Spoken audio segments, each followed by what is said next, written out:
Good afternoon.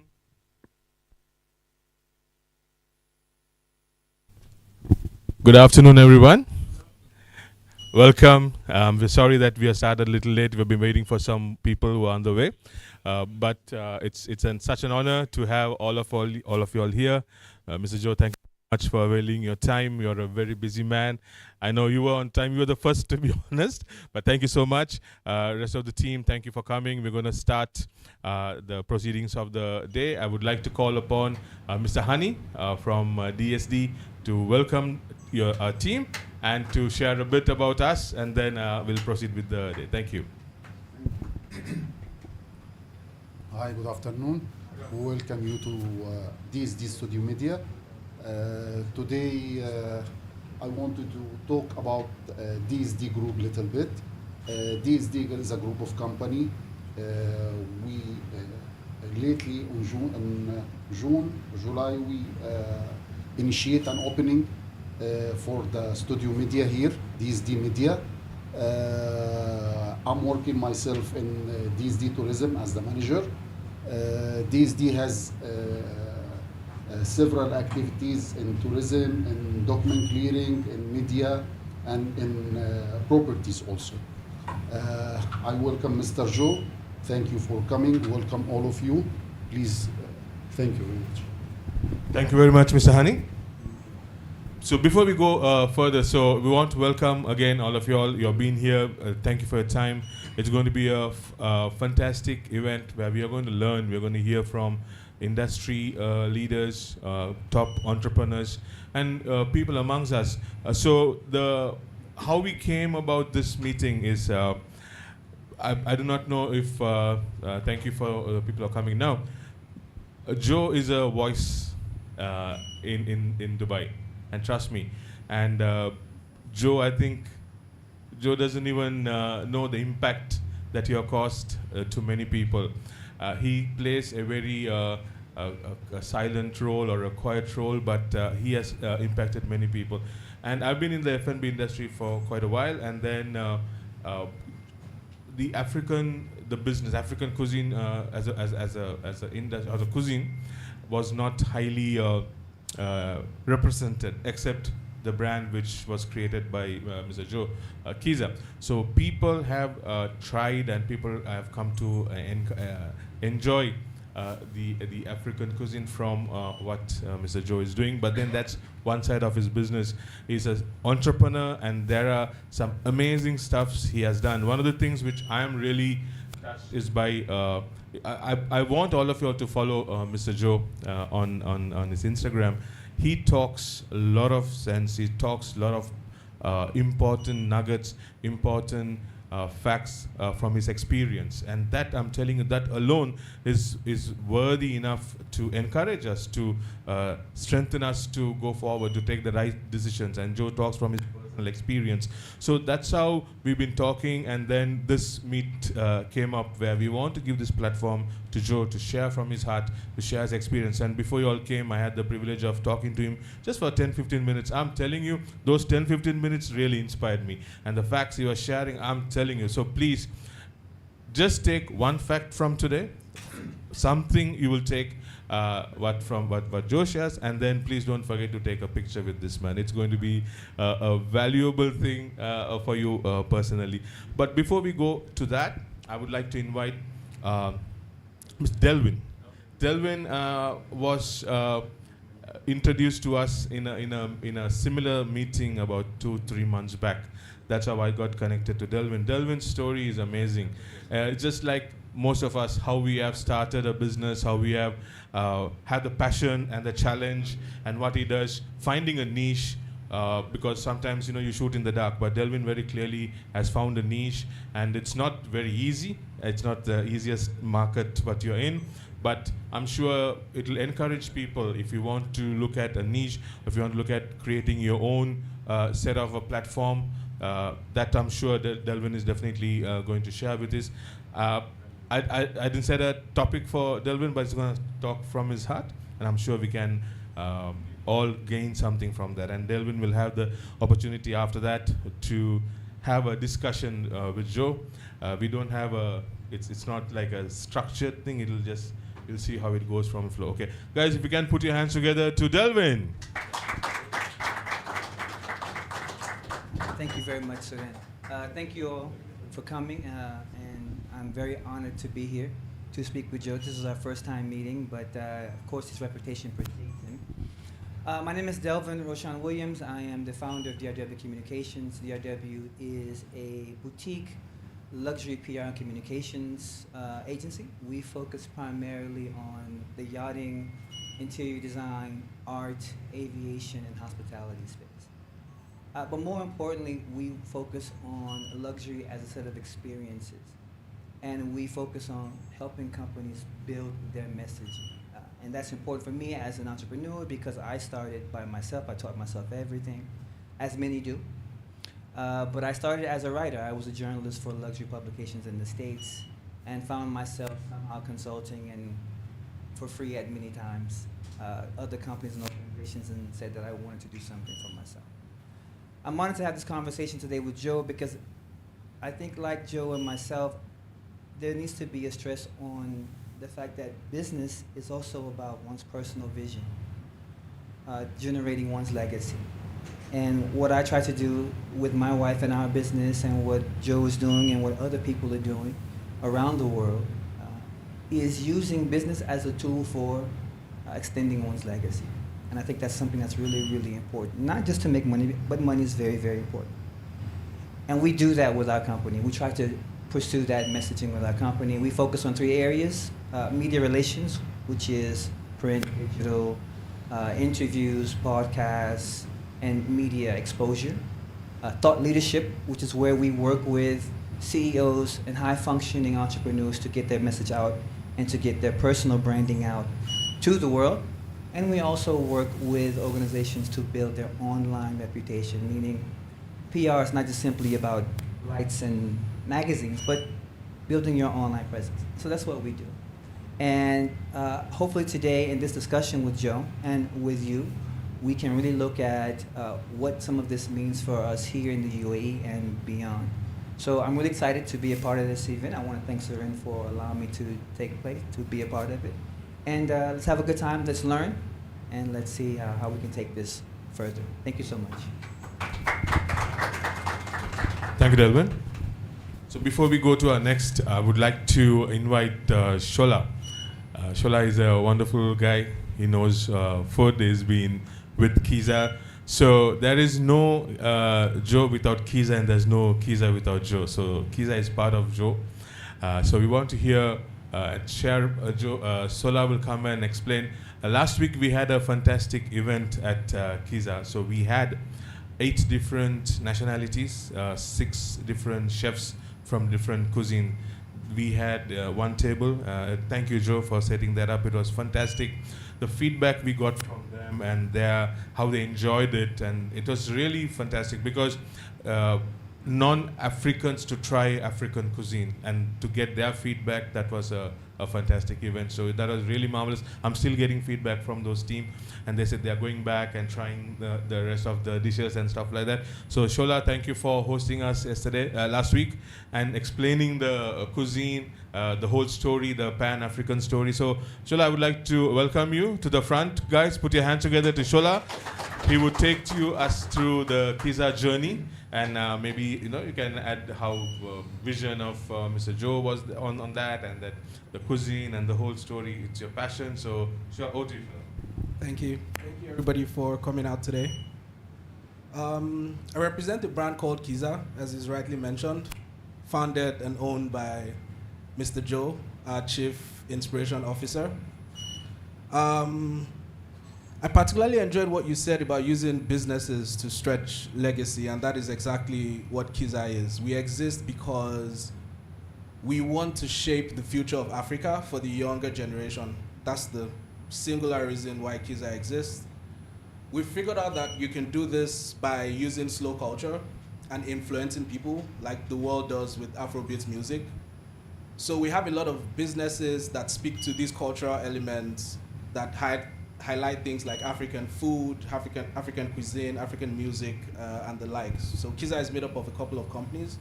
One of them is Kiza Restaurant and Lounge, which a lot of you are familiar with. The other is Kiza Bespoke, which is a tailoring company also owned by Mr. Joe in the same group. And we have Kiza Realtors, which is a high-end luxury, ultra-luxury real estate company.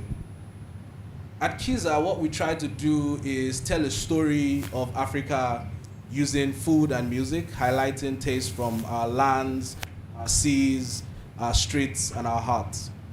And for example, the event we hosted last week that Suren was just talking about was an opportunity for us to showcase Africa to a whole new group of people who don't understand exactly what Africa is. Africa is very important, or is going to be very important to the world in the next few years, and there's so little understanding of what makes us tick, of what our languages are, of what our passions are, and what our vibe is.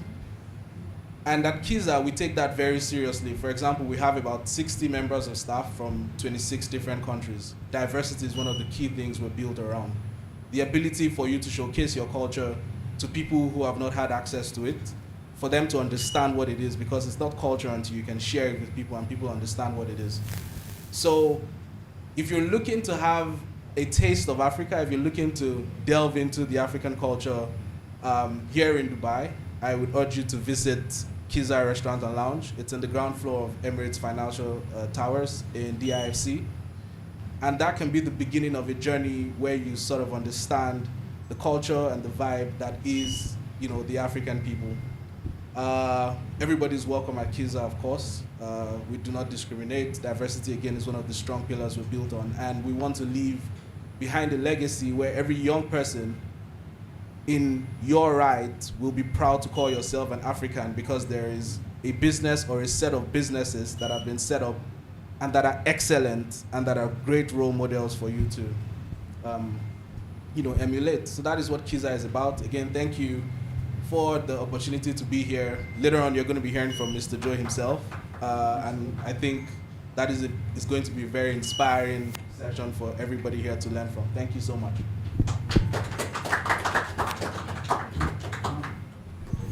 Thank you, Shola. Now we're going to the next important part, the interesting part. So it's our joy and our pride and our honor to have Joe with us. And as I said, they'll be having a discussion. Joe will be having a discussion. Delving with our discussion. We don't have a script, but let it flow. And Joe has so much to share, and definitely it'll be very important, very interesting, and very informative to the people. And after that, we will open the session for people for question and answers, and then we can wrap it up. So, but then this is the most important time for all of us, and we want to welcome Joe. If you would come, take your seat, please. Thank you very much, guys. Put your hands together to Joe and the man, Delvin. Thank you. The mics are. The mics are on? That's on, yes. Hello? Hello, can you hear me? Yes. Okay.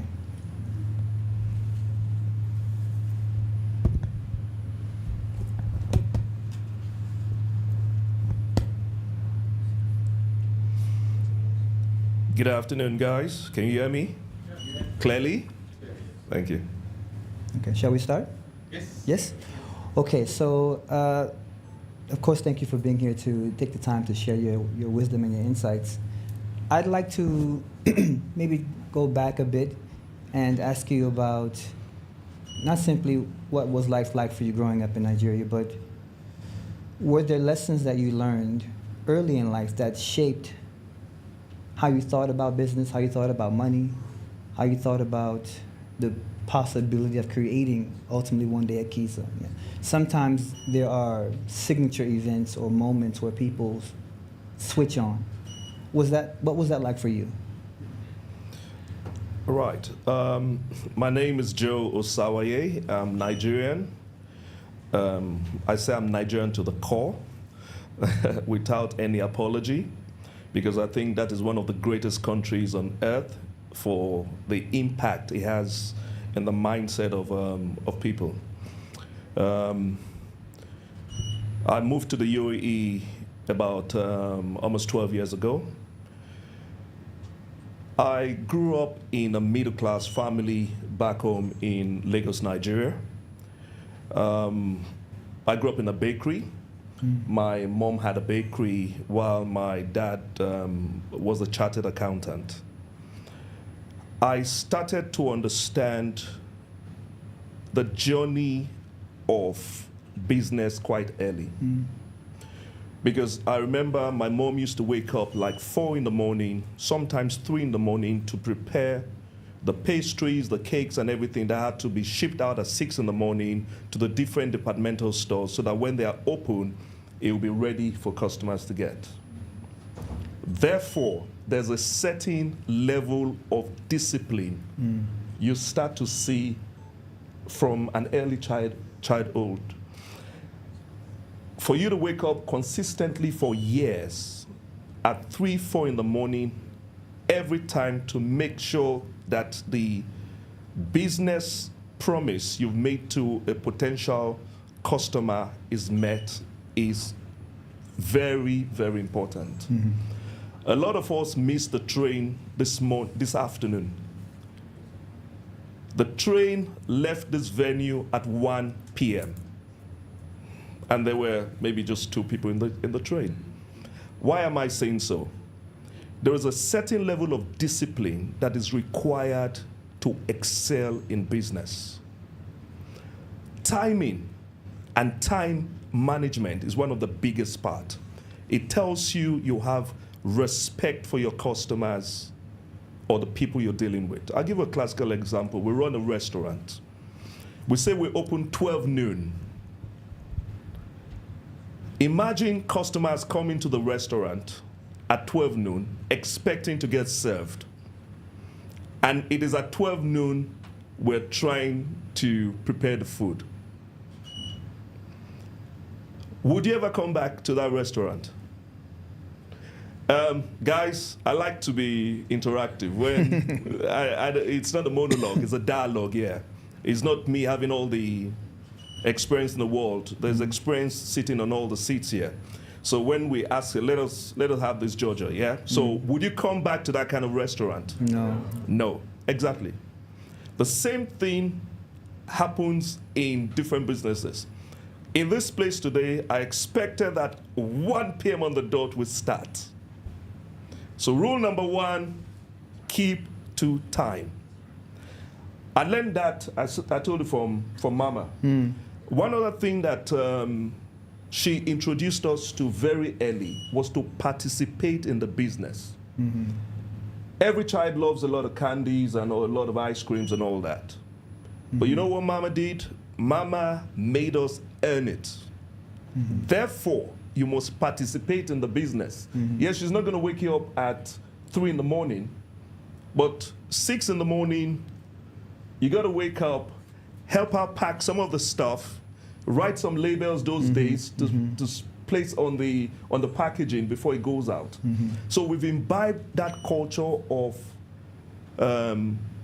not having an entitlement mentality, which a lot of kids now have, Generation Y, Z, and Alpha. There's this entitlement that they have that you just got to do it for them. No. So they taught, my parents, especially my mom, taught us from an early age to learn to earn. Then there's a pride you get from working hard to earn. So I was blessed to have that kind of background and that kind of exposure from a very early stage. And that just registered in my mind from that time. And it gives you, even as a young person, a sense of ownership in the business. Correct. It's not just simply participating, but you take ownership of your part and you are inculcated into that culture of the company. I see that a lot here, where you see young people in the shops early, young, and they're participating. And when you mentioned the sense of entitlement that a lot of young people have, and I think that might also be something that's missed when we talk about building businesses and building brands. Much of discussion about how to build a business, how to build a brand, as you mentioned before, is academic. And it's formulaic. These are the 5 points to become a millionaire. These are the 5 ways to build a brand. Here are the 10 principles of business. What do you feel is missing in the discussion about how to build businesses for young people today? I think a major part that is missing is understanding what business is all about in the first place. If you look at the title there, the title says why you should not start a business. I did that intentionally for what I call shock therapy. I'm sure you guys came to listen to why you should not start a business. That's what you came for. The reason why you should not start a business is that it is too much stress and you will not sleep for a long part of your life. Is that what you came for? Huh? Is that what you came for? No. So that you have so much stress and you lose out on sleep for a long part of your life. And remember, when you lose out on sleep, it has some other effects like high blood pressure and all sorts of diseases that come with it. So that's what you came for, to listen to why you should not start a business. Yeah? Yeah? We know you have it, Chris. Come for that. Yeah, so it was just shock therapy. I just wanted people to say, oh, let me go listen to what this guy is talking about. Why we should not start a business. We all want to start a business. Why shouldn't we start a business? But I just told you why you shouldn't start a business. Because it is too much stress. It takes a lot of your energy. Let us look at this morning. To set up this alone, these guys had to get up early, get to the office when some of us were still sleeping to make sure that this place is conducive enough for us to have this meeting. It takes a lot from one. And a lot of people do not count the cost. You see people say, oh, I want to start a business, I want to start a business. Have you counted the cost? Because it's going to cost you something. One of the biggest things it's going to cost you is time. Time. That means you need to cut off a lot of your family members. You need to cut off a lot of your friends. You need to cut off a lot of the pleasures, in quote, that you have to build a business, because it would take a lot to be able to build. And you're always thinking about your business 24/7. Definitely. Especially when you have employees. Every 25 days, they're going to be paid salaries. If it was just a one-man show, yes, you can manage. But by the time you start to employ people, and remember, these people have other dependents. So once you don't pay them, it is affecting the relationship with the wife, relationship with the kids, and all that. It's a cascading effect. So that puts a lot of pressure on you to make sure that every 25 days, you must play your part based on the agreement you have with your employees. It is a lot of work to be done. So if you're not counting the cost yet, and you just think you're just going to jump into it, the faster you jump into it might be as fast as you jump out of it. You get me? Yes. Okay. So when you talk about counting the costs, I mean, over your decades-long journey in business, I mean, everyone knows you from Kiza and the Kiza Group, but obviously you've had other forays into business prior to launching Kiza. Was there a point where you said to yourself, okay, I like oil and gas, I don't like power. I like telecom, but I don't like this. How did you come to the point in your journey to settle on Kiza specifically as a brand and as something that you wanted to give to, in this case, Africans in the UAE? Because it could be just as easily something else. But you've decidedly chosen to push the Kiza concept, an African-centered brand for African people. But along that way, there were some decisions you had to make. What was that process like, and how did you come to this concept of Kiza? Okay, in the UAE, Kiza is what I do. But I started business since 1990 when I left university. I used to go buy cars in Hamburg, in Germany, and I used to sell in Nigeria second-hand cars. I used to also export cow horns to China from Nigeria. So I'm a serial entrepreneur. I do a lot of stuff. Back home, I play in the telecom space, managed services and telecoms, so the base stations, towers, and all that. Tomorrow will be my 20th anniversary in that business. It is still running, even though I live in Dubai. The company is still running and is still winning awards. I also play in the oil and gas sector, an area called ROVs, remotely operated vehicles, subsea work, where you inspect pipelines using like a DP2 vessel. You fly it under the water, inspect pipelines to see corrosion and all that. Then you send another kind of ROV. ROV just means remotely operated vehicles to go repair and all that. And I've been doing that for quite a bit as well. The common denominator for business is people. So if you notice, I do there's a lot of diversity in the businesses I do. Real estate, bespoke tailoring, restaurant, which is one of the toughest business you can ever do. If you want to get into restaurants, be careful. Oil and gas, subsea work with ROVs, telecoms, managed services. So how is one able to do such a diverse, because there's a common denominator, it's people. My biggest strength is people. So what I do, I create a business and an amiable environment. I get people that are passionate about that area of business, and I cheer them on and I support them. So if you notice, Shola, when he was introducing, he says, my role is Chief Inspiration Officer. That is exactly what I do. I inspire people and I cheer them on. So in the oil and gas sector, I have people that are passionate about the business. I cheer them on, support them, and then it's a win-win situation. And that works in all my different businesses. So for me, it's a people's thing. The way you celebrate your people will determine how much they deliver in the business. So that's my biggest strength, and that's my most important part in any business, the people factor.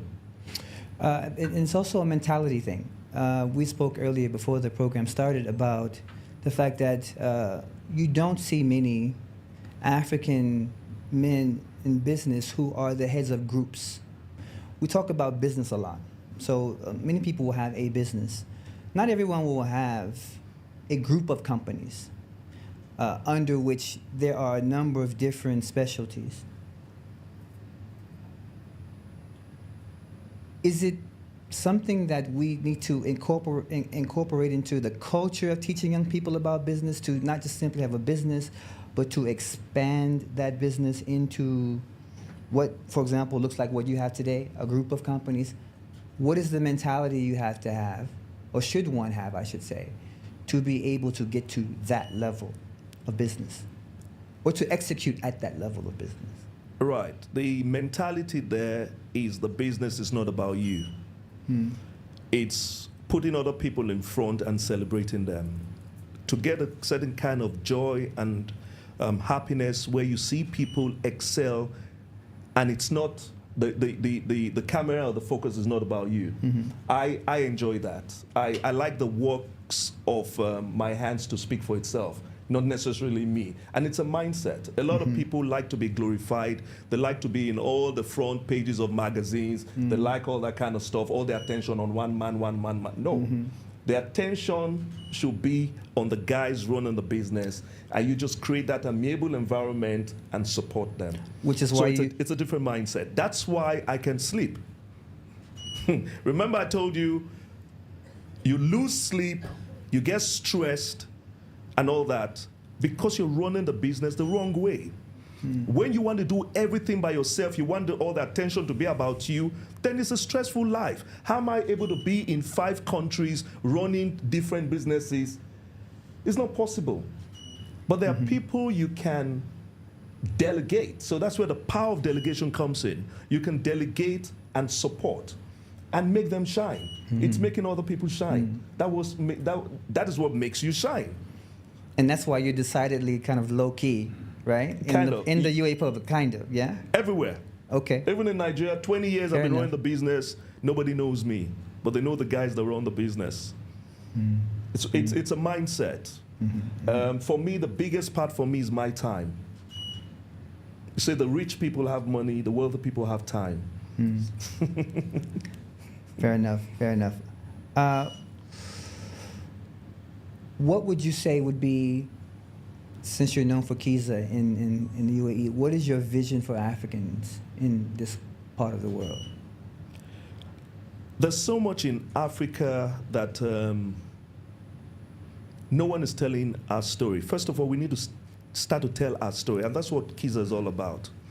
It's telling our story through culture, through sight, sound, and taste, music, food, fashion, our people, our style, but to be done in an excellent way. When you talk about Africa and a lot of the African countries, you see that there's a lot that still can be done.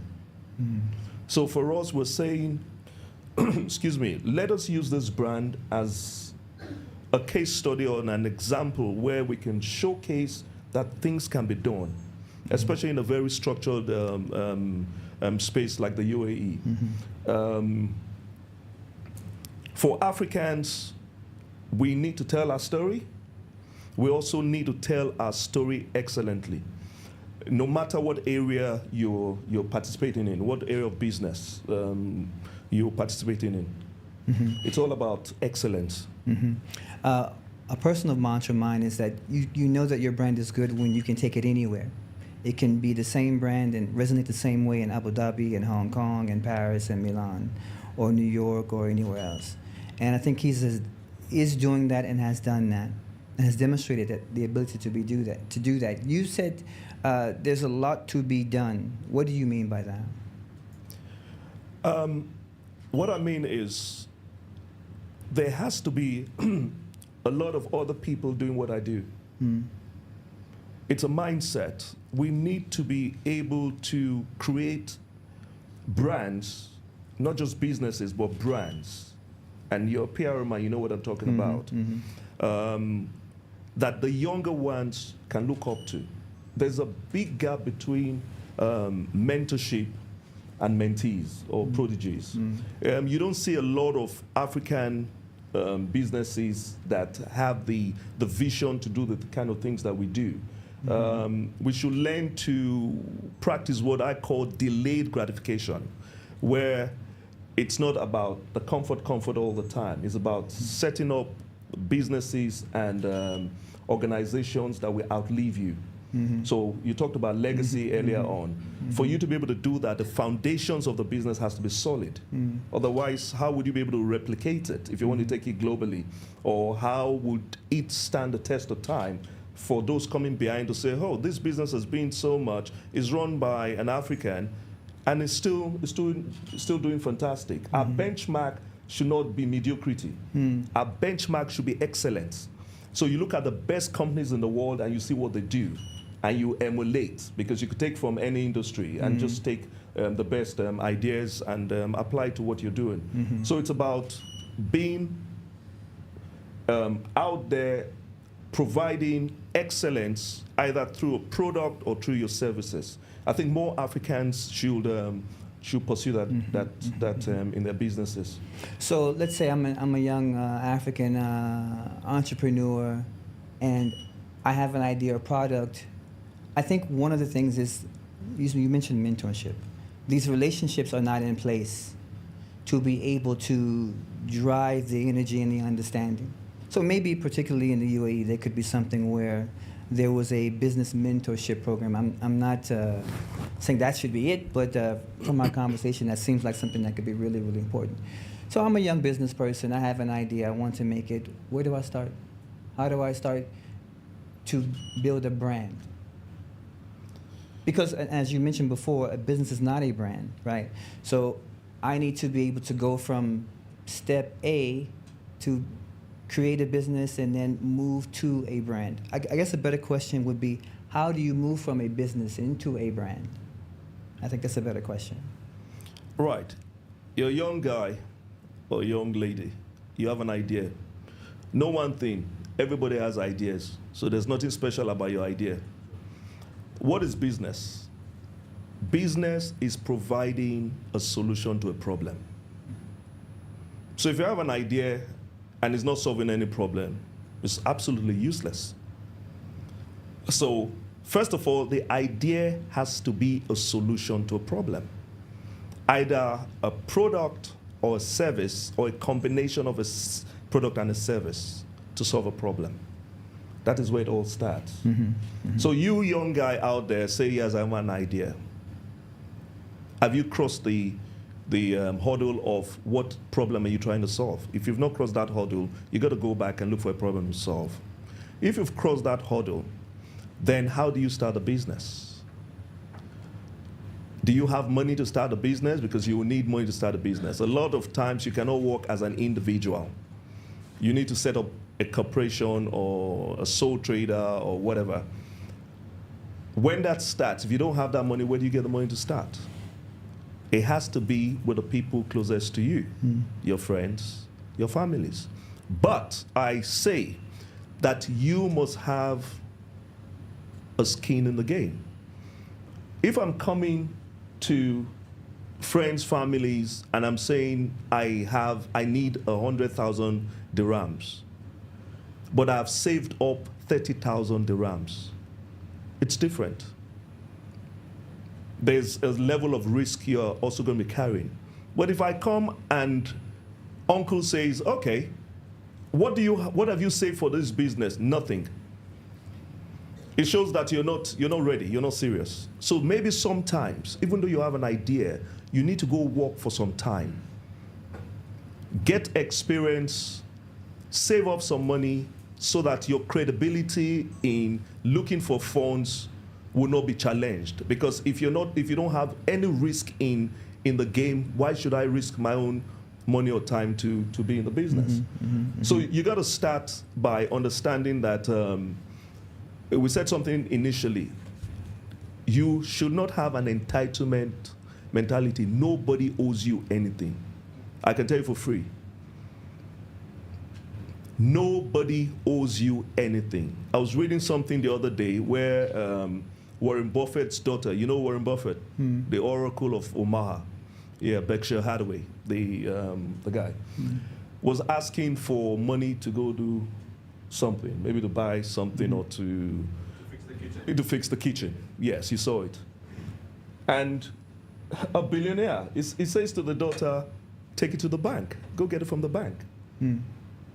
Because dad is a billionaire, uncle is a billionaire, you shouldn't have that entitlement mentality to say, okay, give it to me. No.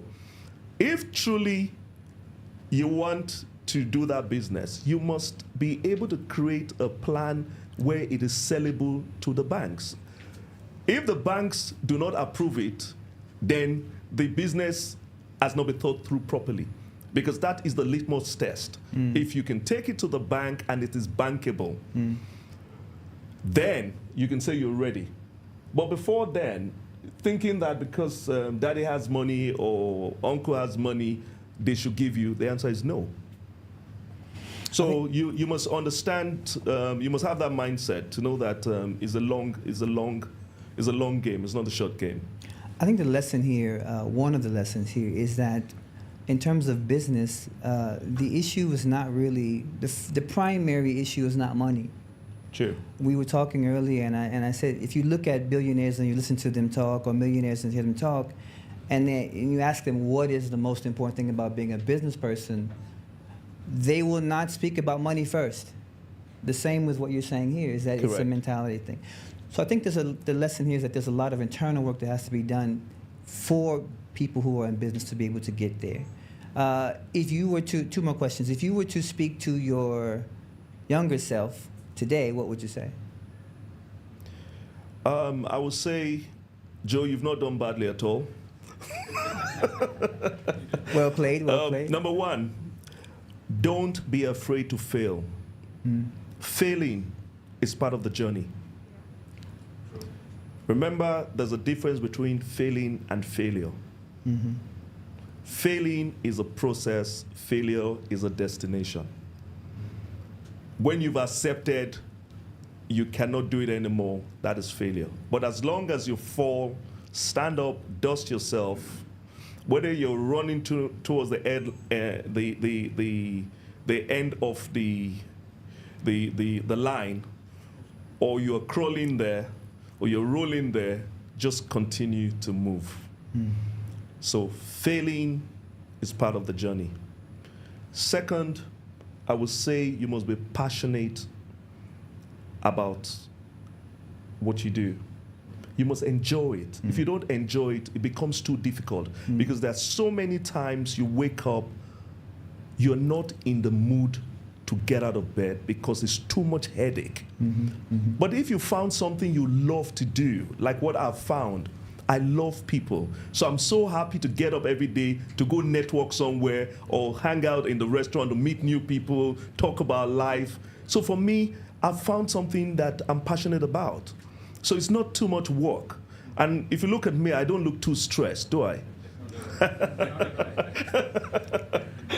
Not at all.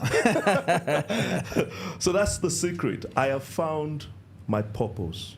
So I get fulfillment every single day of my life. Keyword being purpose, yeah? Purpose. Obviously, a man like you who's very busy must have some passions in life. What makes you happy in terms of when you're not doing business and you're relaxing? What do you like to do? Or what gives you fulfillment when you're not... One of my biggest zens is playing golf.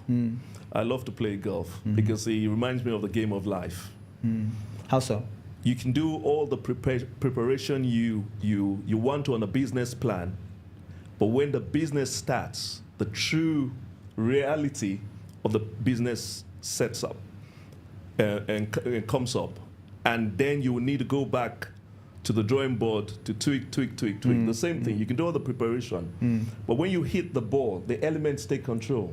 If it's a windy day and you hit your ball in a certain way, the moment the ball goes, you're not in control. So what happens? It falls on a particular place hopefully on the fairway and not in a bush somewhere. But wherever the ball lands, once you get there, you do an assessment. You do like a risk assessment, which is what you do in a business as well, and all that. So you assess the situation and see what is the best way to approach the next shot. Am I going to be greedy and hit the ball in a stupid way and it ends up in the water? Or I just take a little pitch that takes it back to the fairway? So it reminds me of the journey of life. Every time you take decisions or you want to take decisions, you have so many options. You need to look at the best option to take. The same thing with the golf game. It's about taking decisions, looking at mitigations, and looking at obstacles, looking at the bunkers, looking at trees, and all that kind of stuff. So it's like a parallel to the game of life. So I enjoy it so much. Mike Tyson has a similar saying. He says, everyone has a plan until you get punched in the face. Correct. So on that note, I think we should extend some questions, do a Q&A with the audience. If anyone has any questions to ask Mr. Joe, we can do that, Sir. Yes. Yeah. If anybody has a question, please raise your hand. I'll pass the mic. Please feel free to ask anything. He's going to share it.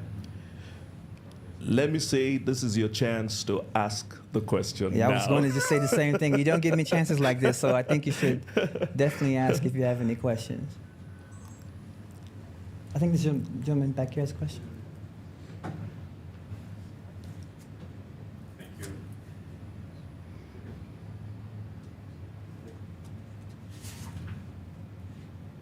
Thank you, Mr. Joe, for giving us an opportunity to have you around and tell us more about yourself and everything. My question... Sorry, please, before you ask the question, can we just know your name, please, and what you do? My bad. My name is Richard Chikabanga.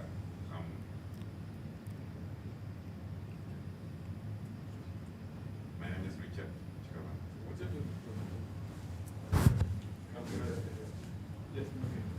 My name is Richard Chikabanga. I'm from Zimbabwe. Okay. My question to you is, you have talked about why you should not start a business, okay? And you talked about stress and everything. And as far as my observation, in this world, in this Dubai or everywhere else, there is nothing that's not stressful. You know, work itself, it's stressful.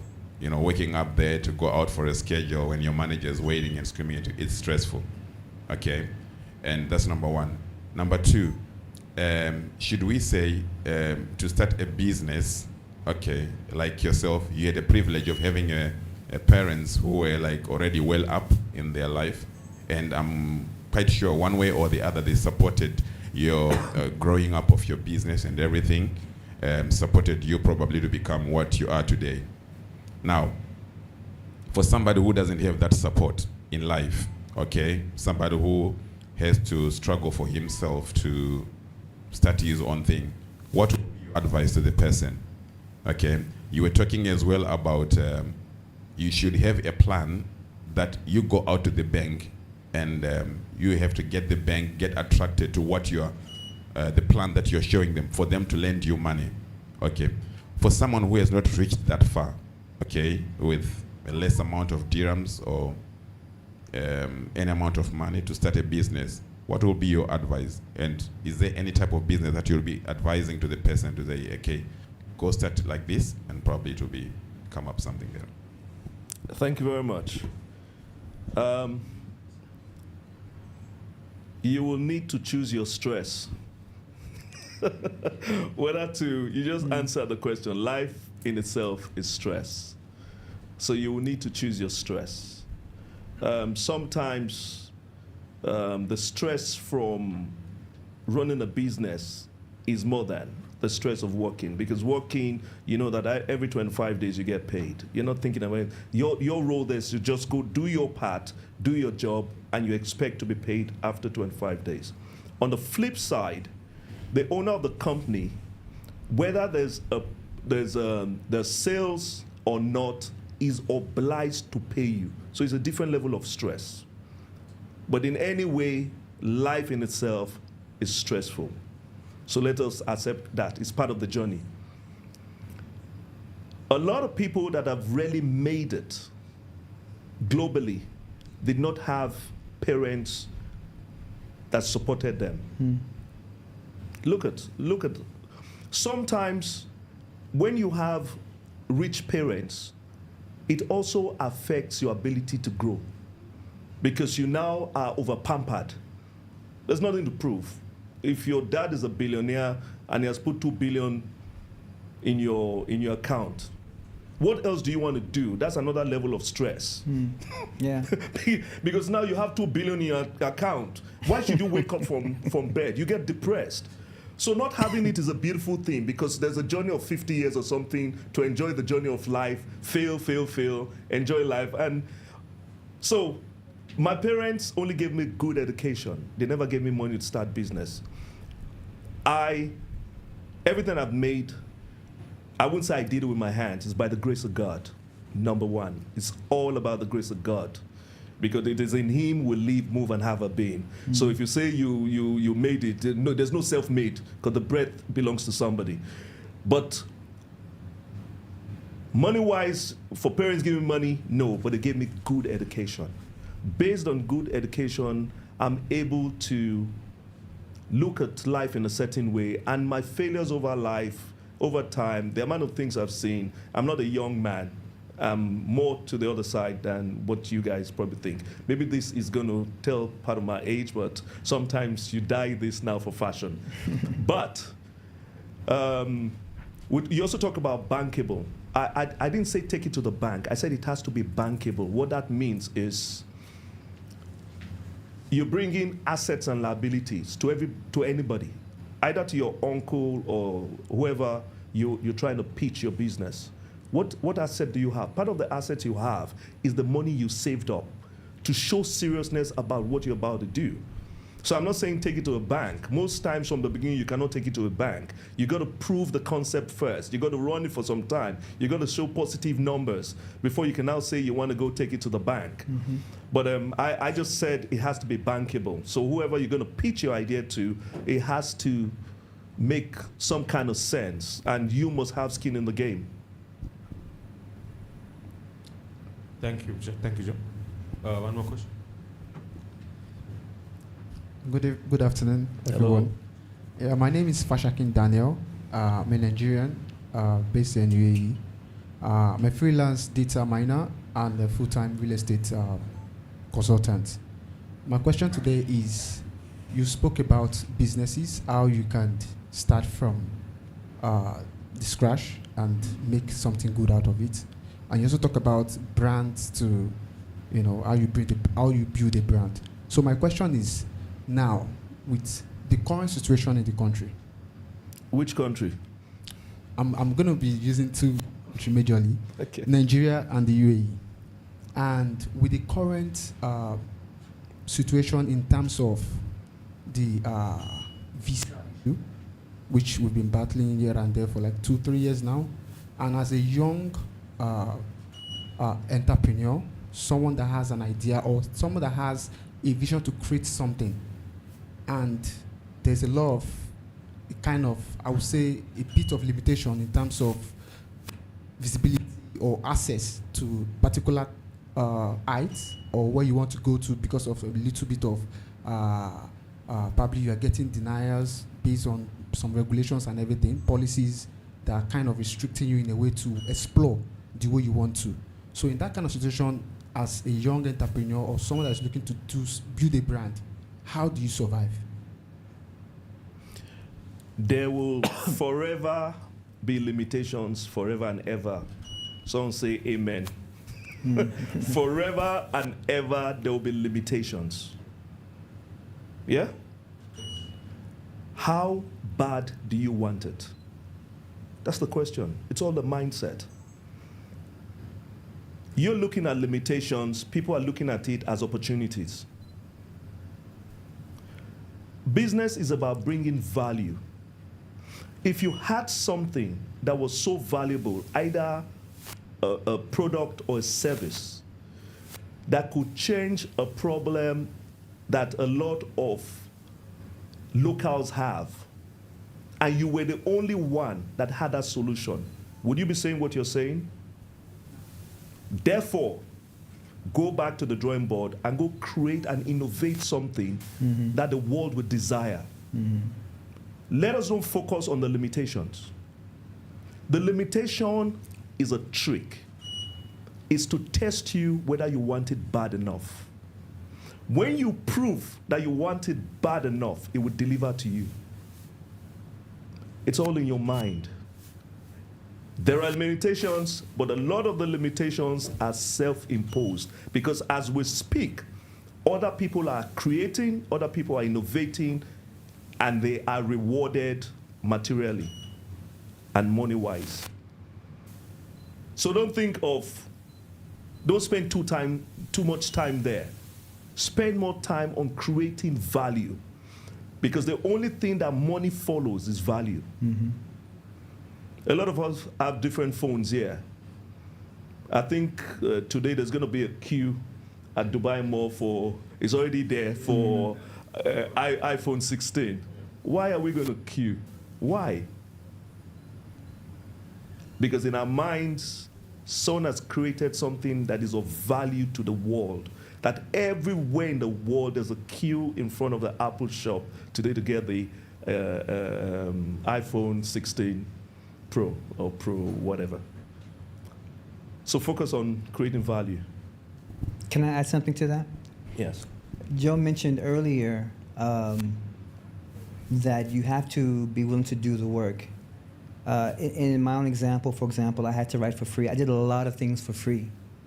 And I knew I was providing value, but I had to work up the experience to the point where I could then demand money. And sometimes, as he said about the stress, you stress over this, you think, how am I going to make money? How am I going to survive? You have to just push through and do it. And even if you have little food, your mind should be on building that business and finding out how to provide that value. And it's not going to always be easy, right? But this goes back to his point about stress. Sometimes we have to go through that. You cannot avoid that process. It's something you have to do. So that just goes back to what you were saying. Yeah, nobody said it was going to be easy. Nobody. Go read the autobiography of all the guys that we celebrate today. Nobody had it easy. And it would never be easy, because if it was easy, everybody would have had it. So it's not supposed to be easy. It's supposed to be for those that want it bad enough. And that's where the boys are separated from the men. Right, exactly. Yes, ma'am. Hello, everyone. My name is Abisola Awosoya, a real estate consultant here in Dubai, and I have 2 questions for Mr. Joe Osawaye. I've been following you for quite some time now, a couple of years, I believe. So I'm going to ask, what is the biggest piece of advice you ever received? And yes, if you'd like to share, I would like to know. And also, if you want to stay ahead in your industry, you've been creating so much value over the years, and you've been maintaining the standard. It's very high, and it's never coming down. Like, I don't know how you do it. So how do you always be consistent in staying ahead of your industry? And you have a very strong network. Like, the people that surrounds you, the people you know, like, they are these quality people. So how do you ensure that you create or you build a very, very strong network? Because I've heard several times when they say that the people you know is as much valuable as what you know. So how do you, what strategies could you advise we make use of to build a very quality and strong network? Thank you. The number one advice I'll give you is to believe in yourself. Because most times, you will be your only cheerleader at the beginning. Nobody will believe in you. Even if you have a partner, even if you're married or you have a close relationship, even that person that shares the same bed with you might not believe in you, but they might pretend to believe in you just for harmony. It is a lonely journey. Therefore, you must be your number one cheerleader first. Believe in yourself. When you start to prove it, you now see a lot of people coming to believe. But first of all, it is only you. Because guess what? The vision was given to you. It wasn't given to a crowd. So you are the only one that sees what has been placed in your spirit. You're the only one that sees it. Sometimes it's difficult to even explain it to somebody. You're saying, I can see this thing, and they're looking at you that as a guy gone cuckoo. But that is where innovation and creativity comes in. Everything that we use today was in somebody's imagination that nobody believed before, till it was created. And now we all believe in it. So it's the same way. You got to believe in yourself. You got to trust what has been placed in your heart, your mind, your spirit, or whatever. Now, people are your biggest assets in anything in life. Therefore, the way you manage your relationships is very, very important. No matter what you're doing, whether you are in a career as an employee or you're running a business, you need people. If you don't know how to manage people, it'll be difficult because you cannot do it alone. So your ability to understand how to manage people and relationships is key. Another very important part is you must learn to celebrate people. I said earlier on that most of my businesses is not about me. There are people that run it, people like Shola. Shola runs the Kiza business, kind of. I'm just there to support him. We do a lot of brainstorming together. I try to throw some spanners in the wheel sometimes so that critical thinking comes in, innovation comes in, creativity comes in. So celebrate your people. Once you celebrate your people, then they are happy to deliver because there's a buy-in.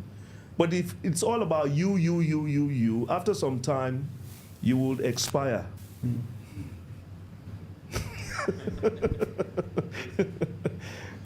Any other questions? Thank you. Any more questions? Good afternoon. My My name is Karanja Mark. I'm from Kenya, and I work here as a part-timer at DSD. My main question is, initially you touched about something and you said the word mentorship. And this is something I find it foreign when it comes to African entrepreneurs who are young, because they all believe in going it alone. And if you look around the world, you realize none of these people have built their multi-billion empires without mentorship. And from your place where you are now, I believe you know one or two things about mentorship and how impactful they are to young entrepreneurs. And if this is true, what's your take about it, and what's your advice to the young and upcoming entrepreneurs? Let me give you a scenario. If there's a minefield, you know what a minefield is? Where you have mines where if you step on, you can get blown. And you gotta go from one part of the field to the other part, and somebody has gone through that part and has gotten to the other side. Would you listen to that person to tell you, stand there, stand there, stand there, or you want to take the journey on your own? Question. Sorry? That is what mentorship is. Someone has gone through the journey, he has failed through the journey, he has learned from his failure, so he's more experienced than you. What it will take you 5 years to learn, it can tell you in 5 minutes. That's the power of mentorship. There's a saying that if you want to go fast, go alone. If you want to go far, go with a team or with people. So mentorship is critical. It's critical. Some cultures already understand it, where it is imbibed in the culture, where somebody is your mentor for a couple of years. We were discussing it the other day. And then you serve the mentor for a couple of years, and he establishes your business at the end of that period. And then you now take your own mentees or your own prodigies, and they serve you and learn on the job, and you establish their business for them as well. It's some cultures are already imbibing it, but it is so important to get a mentor. And when I say get a mentor, it doesn't mean the mentor has to be a physical, you got to be meeting the person. I have so many mentors I've never met. How do I learn from them? Through their books. I don't know whether you people have a library. You should have a library, because the amount of information in the minds of people that have built great businesses, great empires, great kingdoms are placed in books. And you might never in your lifetime meet them physically, but you can, from that book, learn one or two things from how they build the business and all that. I started something in January, a little podcast. I don't know whether it's a podcast or something on Instagram, where I just talk like this. It just drop nuggets of truths for the next generation to try to pick one or two things there. That's another way of mentoring people. So it's key. Mentorship is key. I think to add to that, one last thing is, depending on the level you go, the levels that you go to, you will need mentors at each level. Oh yes, every leader needs a leader. It never ends. I have a question. Yeah. Hi everyone, I'm George. I'm Indian. I've been here in the UAE since 2007. Spent most of my life in corporate. It's been a year since I've jumped into the world of solopreneurship. And I can say it can be quite a lonely journey when you don't have a team that you have to bounce off ideas with, and it is quite often quite daunting because you take decisions on your own. What I wanted to ask you is, I mentioned to you earlier when we were talking, I had run a restaurant for 4 years. It was a project started with passion and with all the true intent of helping people, serving the right food, all of it, right? But we went through 4 years of quite a bumpy ride. It was just before COVID. And eventually we decided maybe it's time to pull the plugs, and we did it. right? So has there been instances where you have failed in your business, if any other business that you've got into? And at what stage do you said hustle is part of the process. You need to work hard and you have to go after your vision. But at what stage do you say that, hey, this may not be the thing for me and I need to pull the plugs? And because it can be after you've gone through quite a journey and, at every stage as a businessman, you're hoping you would see the light at the end of the tunnel. That's the first stage, and then obviously grow to the next stage. So has there been a time when you felt maybe this is time to call it and focus on something else? That's the question for you, Joe. Right. I feel that every day. To pull the plug every day. We talked about failing. It's part of the journey.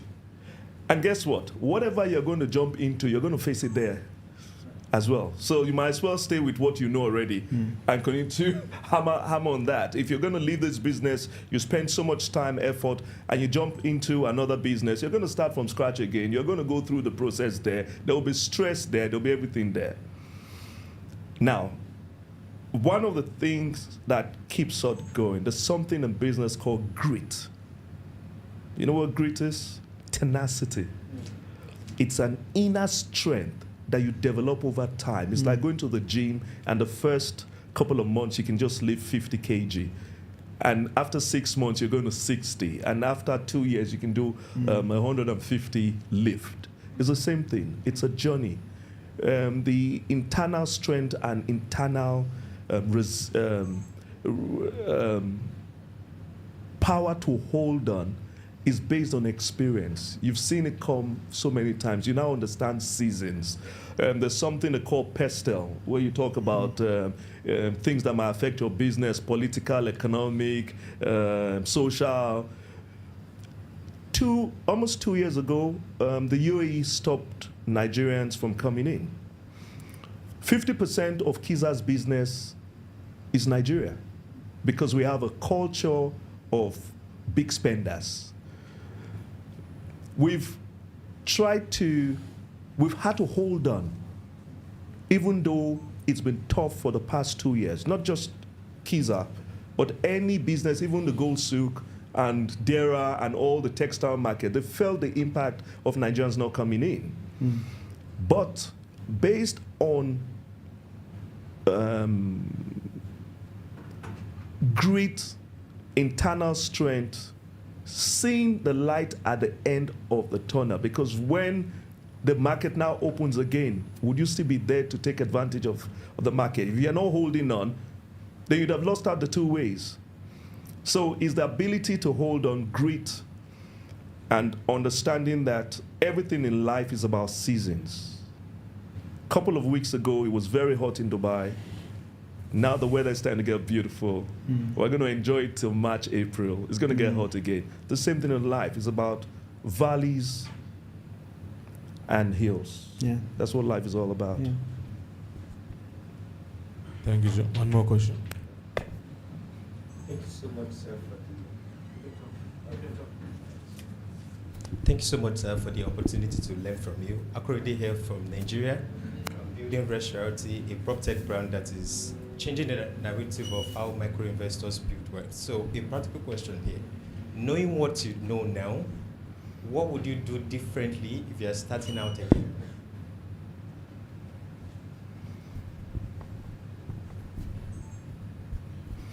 I will ask more questions before doing a lot of things, because in the multitude of counsel, there's safety.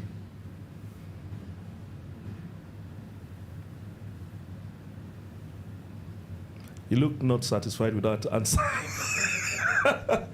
didn't get the last part. Could you repeat the last part? What did you just Yeah, it says, what would I said I will ask more questions. in the end, you said I said in the multitude of counsel, there's safety. So in the multitude of advice, you will likely not go wrong. But you will still need to take the plunge because it's your vision. And even though you fail, at least you have no excuse to say, oh, I wish. No, do it and fail. Like what Nike says, just do it. Thank you, Joe. Just one question. I want to ask if anybody has one more question. I'll put it out. Joe, a lot of business people have a plan, and then they have an exit strategy also in the plan. So is it something you would advise people if they have an exit strategy for their business plan? Or is it something that you would not suggest? Because if you're going with that mentality of having an exit strategy, is it a good thing or a bad thing in a business plan? People venturing into business? That's my question. I think it's a good thing. That doesn't make you pessimistic, but it takes a whole lot of pressure off you sometimes to say, okay, it is not a matter of life or death. I could still drop this thing. I could throw in the towel. That does not mean you throw in the towel, but at least there's a psychological thing it does in your mind to say, I am not trapped. You understand? Because you shouldn't be trapped. You should be enjoying what you're doing. But if the stress is so much and you're feeling trapped, then the juices of creativity and innovation starts to die. Flowing, yeah. You understand? Yeah. Because you're too tense. So at the back of your mind, if you have that exit strategy thing, it still helps. Right. Yeah. Good. Thank you. Thank you. Any more questions before I wrap this session? I'm sure it has been very informative and very encouraging hearing from Joe. Just 5-10 seconds for any more questions. I'm sure gone. I'm sure Joe will be hanging out with us sometime. Please meet him in person and please give your regards. And thank you, Joe. Thank you so much. It has been a pleasure having you with us. Good insight. And thank you, Delvin. Ladies and gentlemen, we wrap our session for today. Thank you so much for your time. I hope it has been very informative and valuable to you. And thank you so much. And I hope that you would take the lessons from here, applied in our lives, applied in our work, applied in our career. And we want to see great entrepreneurs from this team, from this place, and then maybe extend the knowledge what we learned here. One of the things what we are going to do is create a lot of content, a lot of small snippets of the event, and then we are going to promote it on our socials. So in that way, people who are not here will be fortunate enough to learn from what was discussed here. So guys, thank you so much. Put your hands together again to Joe and to Delvin. Thank you so much, and please stay back. There are some refreshments, and then please hang out with Joe. Please don't forget to take a picture as well. Thank you so much, guys. Thank you, guys. Thank you. Yeah. Thanks so much.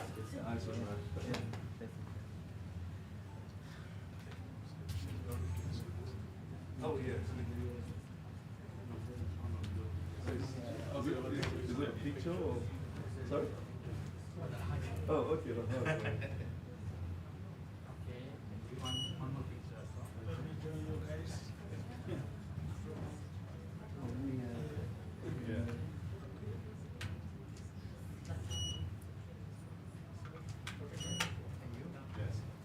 So right, please come join us.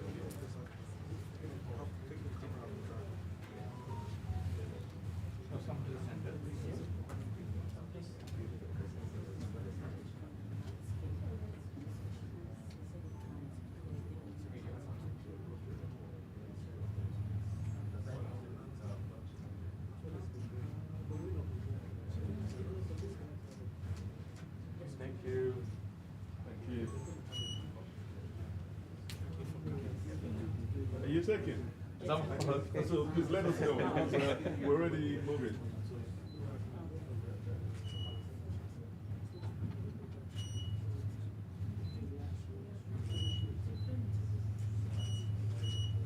Thank you so much. Thank you. Gentlemen, can I have a picture with you? I think you'll have to stand there a little longer. Maybe. Yeah, sure. Yeah. Let's.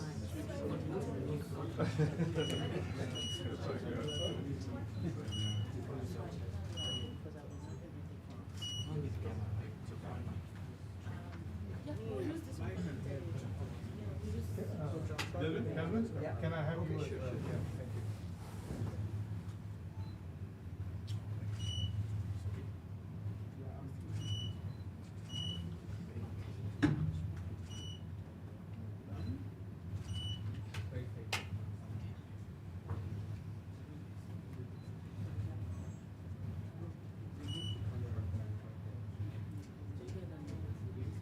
Thank you.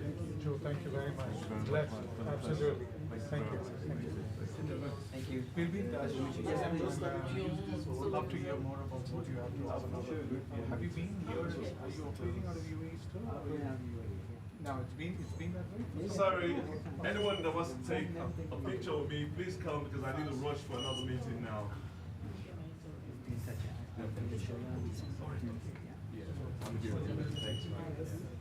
Hello.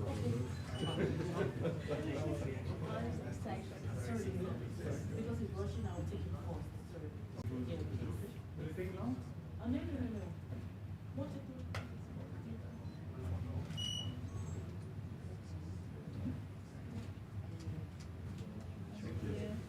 Oh, he's taking it. Oh, that's okay.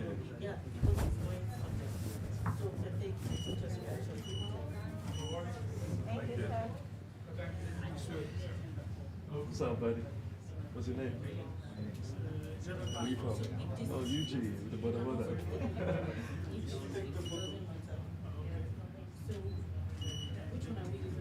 Nice, right? Hey, what's up, man? Not Kiza? I'll do well.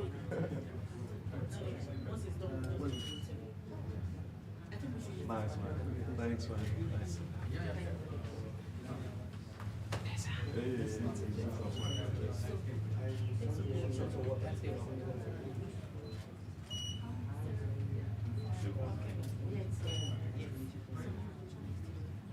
Yeah, thanks, man. Thanks. Hey, what's up, buddy? How you doing? Yeah, I feel I have a lot of Zoom people around me. Oh, really?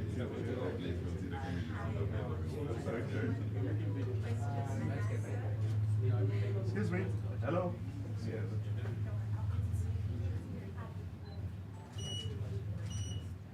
Thanks, man. Yeah? Thanks, man.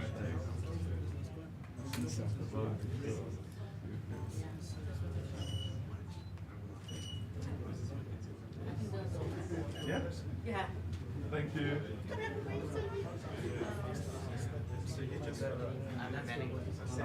You want? Yeah, sorry. Master fee.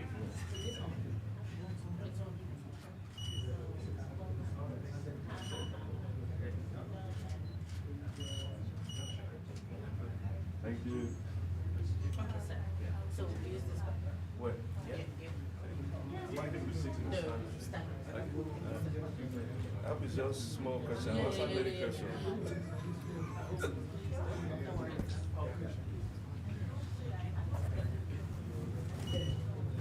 Show the mic, right?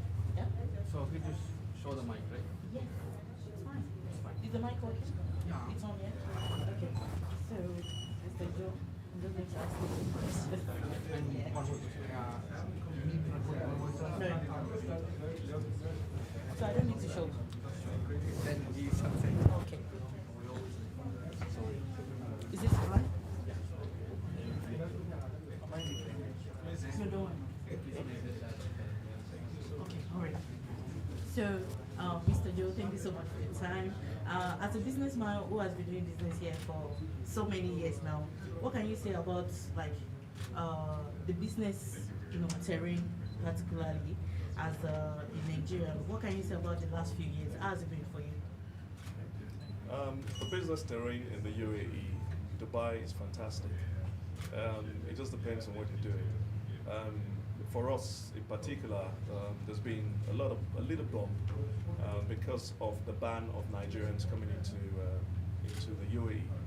But I think it has been resolved, and then I think from the 1st of October, the flights from Emirates will start to go back to Nigeria, and now people start to come in. No, she said, look at. No. Yeah. Yeah. It's fine. Okay, continue. Take Ask your next question. Okay. Yeah, so ask the question again. So, Okay. the business terrain in the UAE is fantastic. All the infrastructure, everything works. Laws, policies are in support of businesses. There's been a small bump in the past almost 2 years when Nigerians were stopped visa-wise from coming into the UAE, but I think it's been resolved now, and hopefully things are going to go back to normal and even surpass what it was before. From the 1st of October, I think flights are going to start with Emirates to Lagos and Abuja, and our people started coming again. We at Kiza are very hopeful, and we're waiting for our people to come back in for us to be able to look after them, because we call Kiza home away from home. All right, thank you. So talking about the challenges, like in terms of government to government relationship, what are some of the innovative ways, that has been able to navigate all the challenges as a businessman or as an entrepreneur generally? Yeah, first thing is to understand what you can control and what you cannot. On a government to government, there's little or nothing we could do. I knew they were talking over the years, but as I said, it's great that it has been resolved. We had to tweak our offerings a little bit to be able to offer what we do at Kiza to a wider demographics. So for the past 2 years, we had morphed into a different kind of restaurant to be able to cater for the other non-Nigerians that are here. Even though we're a Pan-African restaurant, but a big chunk of our business is from Nigeria.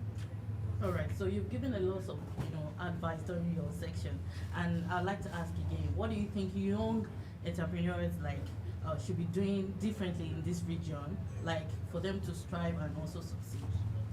Entrepreneurship is not particular to a certain area. What you should understand is you must learn to bring value to the table. As they say, money follows value. Once you are creative, innovative, and you're bringing value to the table to solve problems, which is what business is, I think you will flourish here. Thank you so much. Thank you very much. But I'd like to get your introduction. Could you please introduce yourself?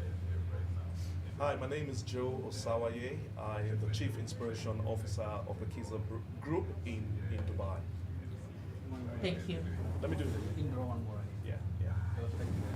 I'm looking at you now, yeah?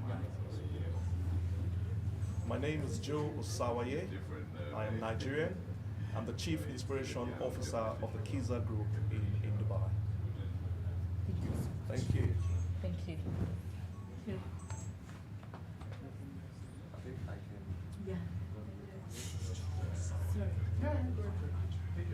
Thank you guys. Thank you so much. See you all on top. So it's just a brief question about your discussion with Mr. Joe today.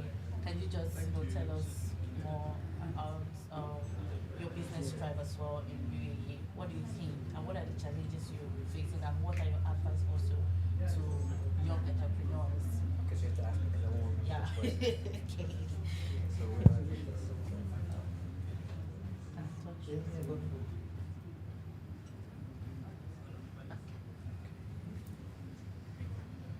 say something. Check the mic. Hello, check mic. Check 1 2 1 2.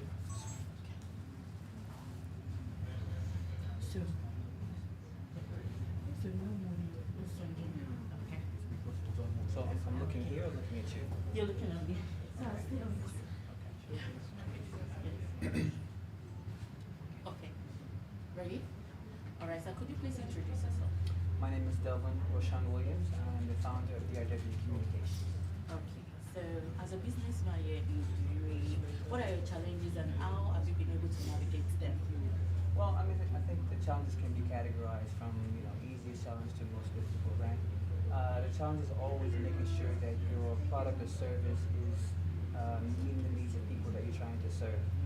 So you have to constantly sometimes tweak your offering or tweak what you're doing to make sure that people you're trying to reach are you're reaching them and that you're giving them what they need. Okay, that's a very, very big challenge. But it's an essential challenge because it's the biggest one and the most important. So once you can get over that, then you're in a much better position to do business. We've had a wonderful selection today, and I would like to ask again that what are your advice to young entrepreneurs? Wow, my advice to young entrepreneurs is first of all, be fully committed to your project. Make sure that you are clear about what you want to do, what you want to offer and bring to the world, and focus on it. Fine tune it. Ask questions. Learn. If there's something you don't know, learn from it. Find out how to learn what you don't know, right? And remember this: poor people say, "I can't." Rich people say, "How can I?" So So when you are young and starting out in business, you want to make sure that you are surrounding yourself with people who are encouraging, who are also in business. And no matter what happens, continue to stay the course. Because it's through that commitment and that dedication that you actually come out on top. Thank you so much for your time. You're very welcome. Thank you so much.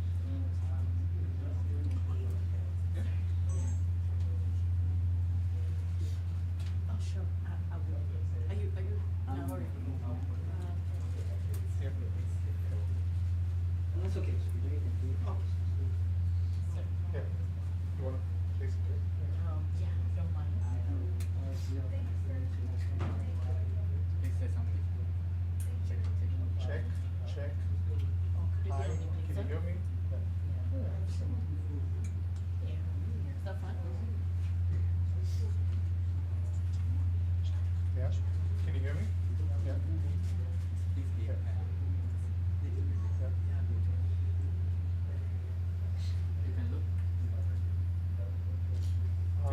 You're asking me a Yeah. question. Oh, Should I'm I? changing my angle. Sorry. Okay. Okay. Okay. I'll look at you. Yes, Yeah. please. Are you ready? Yeah. Could you please introduce yourself? I'm George Nyman. I'm the managing partner of a marketing agency called the M Impact. Could you please share your experience as an entrepreneur in this UA? Um, Being an entrepreneur can be a challenging one, and where there are times when you have to be taking decisions on the fly, and this is where you need to have mentors to guide you on the right actions to be taken at the right time. So I'd like to ask, in your business, what has really worked for you and what are your challenges? Well, as Joe had earlier mentioned, as an entrepreneur, what you're looking to do is fill a gap in the market, identify what is the gap, and you go in and provide the best service out there and fill the gap. And for sure, your business will eventually take off. And the challenge is, yes, it can be bumpy at the start, but then there will be a time when you see the light at the end of the tunnel, and that's the hope with which you move on. So what have you taken away from this section today? Well, Joe is very interesting, and I've been following him for many months now. What's very interesting is he's built his businesses on the people that he's worked with. He's not a person who's had much experience in it or a strong background in his various businesses, but he relies on the skills of his people, and he serves as an inspiration to these people. And I think as long as you build a team around you that can support you and build a business, you can be successful. All right. So how do you think being part of this community has actually helped you, succeeding as an immigrant? Can you repeat that? Okay. Yeah. How, like, this community, African community, has this community actually helped you to, succeed as an immigrant in this country? I'll be very honest, I've been following the African community for the last year or two.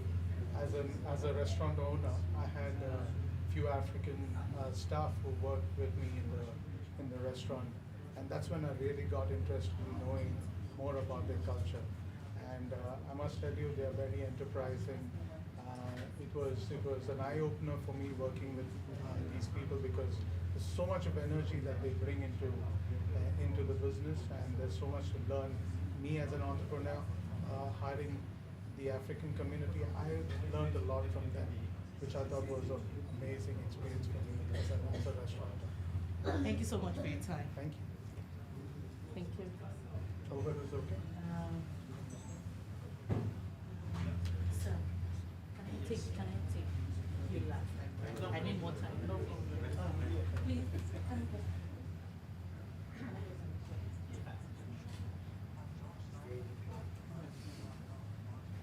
Bisola, I'll take you after.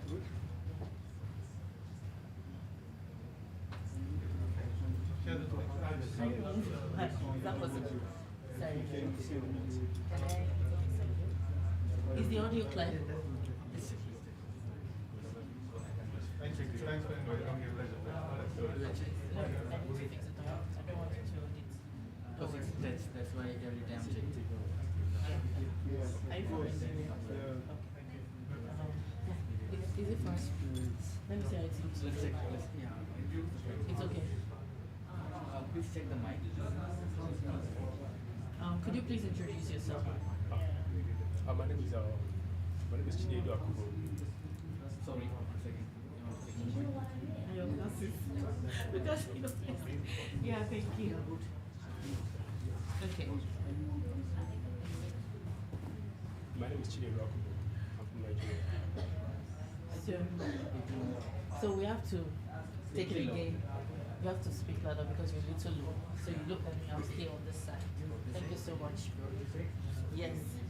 So move a little bit. Thank you so much.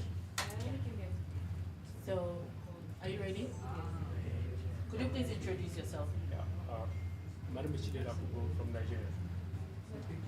I'm an Nigerian Dubai. So what's your takeaway point from today's section? What I got from him is, as in, like if you want to go into business, you just have to, you have to take the risk and just be out for it. You don't just think twice on if to, like whether to take a step or not. Because the whole process there will be stress in it, but you just have to move on and just go for it. Don't even think twice. So how do you think this community has actually helped you, so far as an immigrant? Dubai have helped us a lot in terms of job and other things. They have tried a lot. I will ask that question again. I'm not asking about Dubai. I'm asking about this community, African community. You are here today seeing different kind of people, doing their businesses, succeeding in it and all of that. So how much they can help you, like this African community, not Dubai. You understand? So can you take that again? This is the first time I'm here. I mean, I've been to the meetings of my fellow Africans. I don't normally go out. This is the first time, so I can't really tell much, but I learned a lot from both of them, from what they have. So how do you feel coming out for the first time, joining this kind of event? This is I feel good. Okay. Thank you so much. Yeah. To show China's thing. Channels.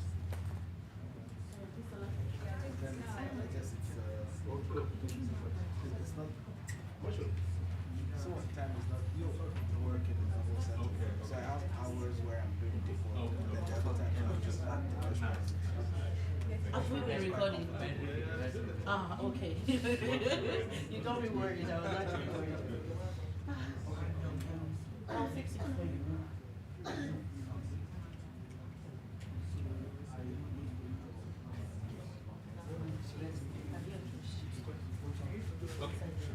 Eh?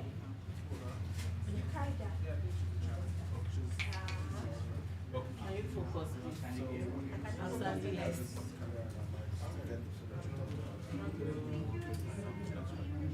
Good? Hi, hello. Can we change the background? This way is not good. Could you please introduce yourself?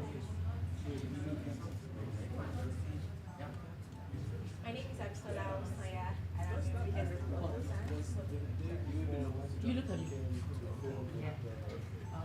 Could you please introduce yourself? My name is Abisola Osawaye. So, as an entrepreneur in this country, could you please share your experience so far? It's not been so easy, sort of experience, but it's really a very beautiful journey because you get to learn, you get to grow, and you get to develop better and pursue your dreams to the bigger heights you want it to be. Okay. So, as a business person, what has worked for you and what are your challenges? What are the what? What has worked for you and what are your challenges? I think mentorship worked for me, learning from people who have gone ahead of me or who have achieved the results I aim to achieve. And also being able to keep learning, consistent learning as something that's really, really worked for me. So in terms of challenges per se, it's about when you have a bigger dream, a bigger picture, and you feel like you are not getting there. Like, of course, I feel like Mr. Joe said in the session, challenges will always arise. It's very, very possible. Like, it's something that you cannot leave out. Like, you have to always experience challenges. So we are still there. We are still experiencing challenges. But the thing is, we are not giving up. I'll keep pushing forward and keep pushing harder. So what are you taking away from today's section?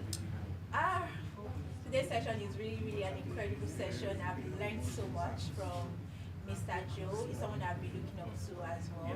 So I've learned you believing in yourself, constantly believing in yourself, understanding that failure is part of the journey. It's not the end or it's not the solution to everything. It's part of the journey. And another thing is understand that people are very important. The way you keep your relationship with people is very important and could be very much like valuable for your growth. So how do you think this part of the community has helped you, succeeding in as an immigrant? This community is very helpful because you can get to speak to people, you can get to network, you can get to meet people, and you can get to socialize, and you can get to grow in the community. All right, thank you so much for your time. Thank you. Did you know that I need to get correspondence?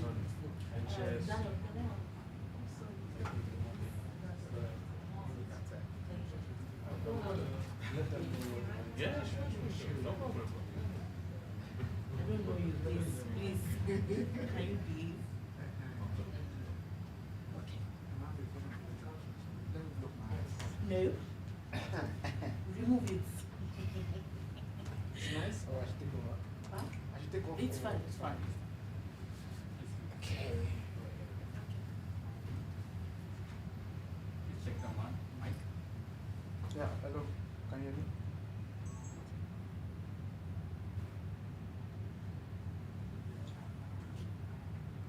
Okay. Good. Yeah. Oh, yeah. Could you please introduce yourself? Yeah, my name is Fashakin Daniel. I'm a Nigerian. I'm a freelance data miner, and I'm also into real estate full time. So basically, that's what I do. So how do you feel today coming out for this kind of event?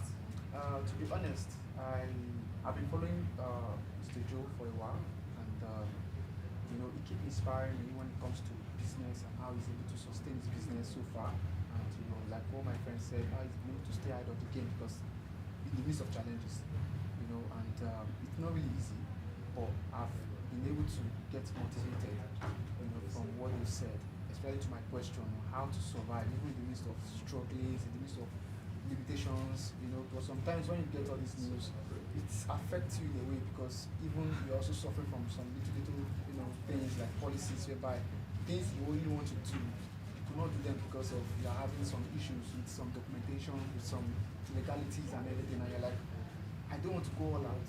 And at the end of the day, it's like I'm not good for this place. I don't have what it takes to stay in this place.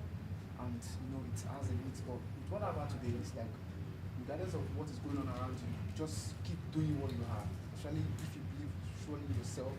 I mostly believe in yourself and just forget about the obstacles, forget about whatever is going on. Just focus on the goal and keep doing what you have to do. All right. Yeah. So talking about the challenges, we have in this country. Yeah. A lot of people have been afraid of the recent deportation news and all of that. Exactly. So what do you think about that? Can you share? Well, what I would just say is that people choose to believe what they want to believe.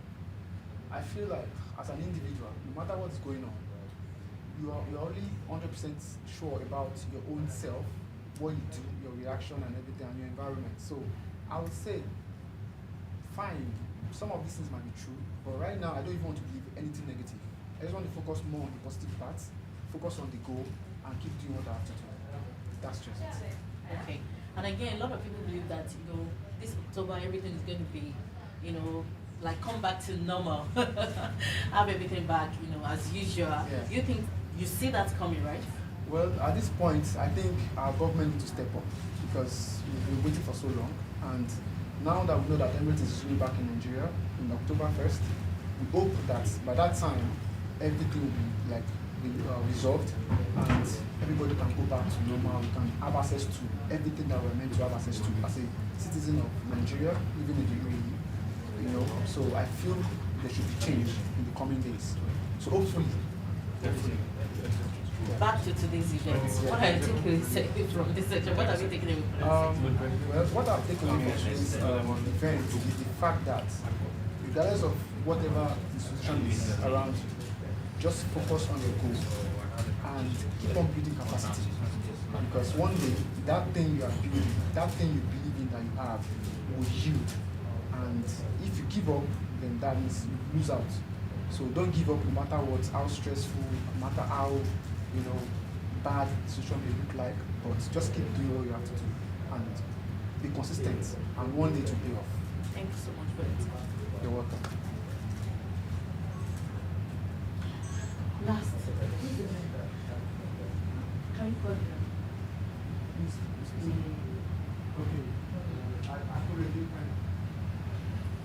Sorry guys, after him they will take the he did what's it called? He had a section today. We need to do something for you. Yeah, after this.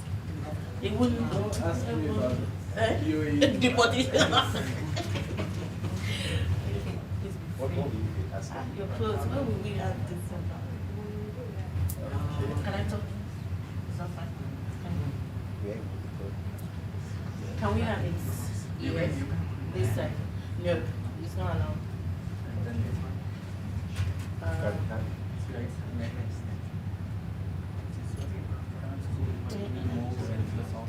The sound will come from. Okay, let's have it here. So it's also be asking about.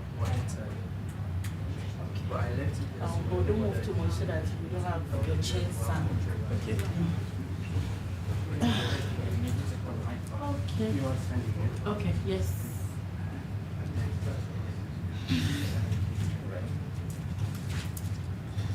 Please check the mic. Hello. Can I switch to yours? Pretty low. Hello. Can I switch to your camera? You have to be audible. You know we're Very putting more it. louder. Yeah. Okay. Hello. Is it clear? What? Hello.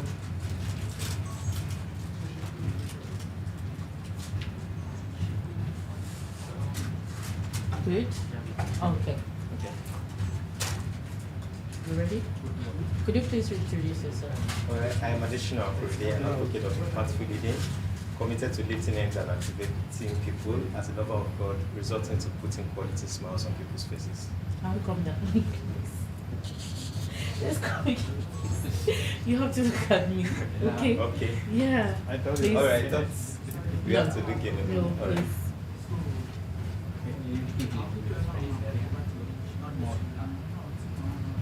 Is it fine? Could you please introduce yourself? I am additional Kuride, an advocate of impactful living, committed to lifting hands and activating people as a lover of God, resulting to putting quality smiles on people's faces. So as an entrepreneur in this country, what are your experiences? How do you feel about it? Alright, so as a Nigerian in this country, I feel every Nigerian can relate to the entrepreneurial spirit, and it's much more big here. So I believe if we can do it back at home, we can also do it here. It's been a good one. So today's event, we've had a great time, different Right. sections and all of that. Right. What can you say about your experience, and also what are your takeaway from today's section? Okay, so Mr. Joe, I've been someone inspiring that I've been following for quite a while now, and then having to learn from him directly, it's a beautiful one. And then one of the strong take-up lessons from his session was when he mentioned his role as a chief inspiration officer, right? And he mentioned how that you have to be able to invest in people and then create an attractive environment for them and then make them shine, right? So I think I love that, and I would love to implement that even in my own brand as well. So how do you think this part of community has actually helped you as an immigrant in this country? Okay, so I think the fact that you don't want to be a mediocre, you want to network with strong people in the community, I feel that should be it for me. Right, yeah. So a lot of people have actually been afraid of this deportation news and all Okay. of that. So what can you say about that? Well, as for the deportation and all of those things, I do really believe that the association you keep play a long role in all of this. And then, as far as I'm concerned, where you are, who you relate with, will help you and shape your understanding in a perfect way so that you can be able to take advantage of the opportunities rather than the negativity all around. So I believe if you're focused on the big wins, the opportunities, definitely there won't be much energy for the bad vibes, right? I think that should be it. So what do you think about, the news of, UAE and Nigerian government, they already finalized that the Emirates Airline will resume back on October, blah, blah, blah, and all of those Okay. stuff. So how do you feel about that? Do you see that coming with the whole situation of deportation? All right, so that's quite political. And then to be fair enough, I think we can only watch and learn what is happening between both the Nigerian government and the UAE government. All we can do is to just be a good ambassador as a Nigerian in the country, and then as well, we just look forward to much more moments where there won't be barriers or hindrances that can affect businesses and networking between the two countries. So I think the most important thing is for every Nigerian in the country to be a good ambassador. I think that should be it. And then as for our government to be a good, to present themselves as good leader and display the good governance to our people. All right, thank you so much for your time. All right, you're welcome. How did I do? Good. Mr. Shaba? Me, So, the deportation will possibly. So the video is going to be. That's my thing. Do you understand? Yeah, you're Okay, here's the TV. On YouTube. Shit at DS what?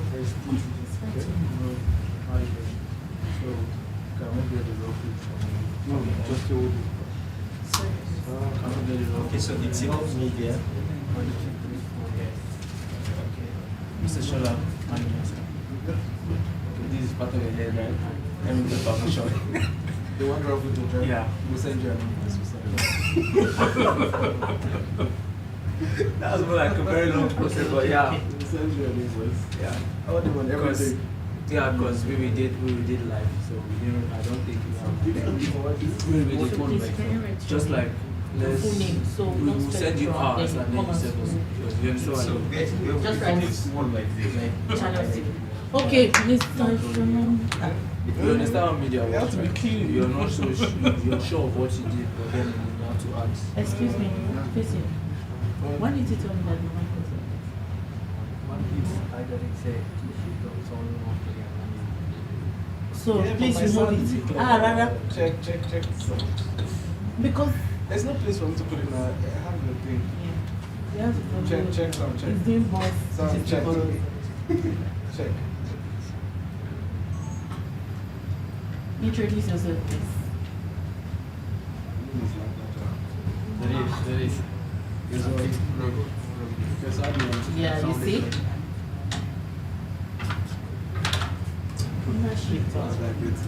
This mic's supposed to vibrate. You can put the magnet inside and Put the mic outside. yeah. It defeats the entire purpose.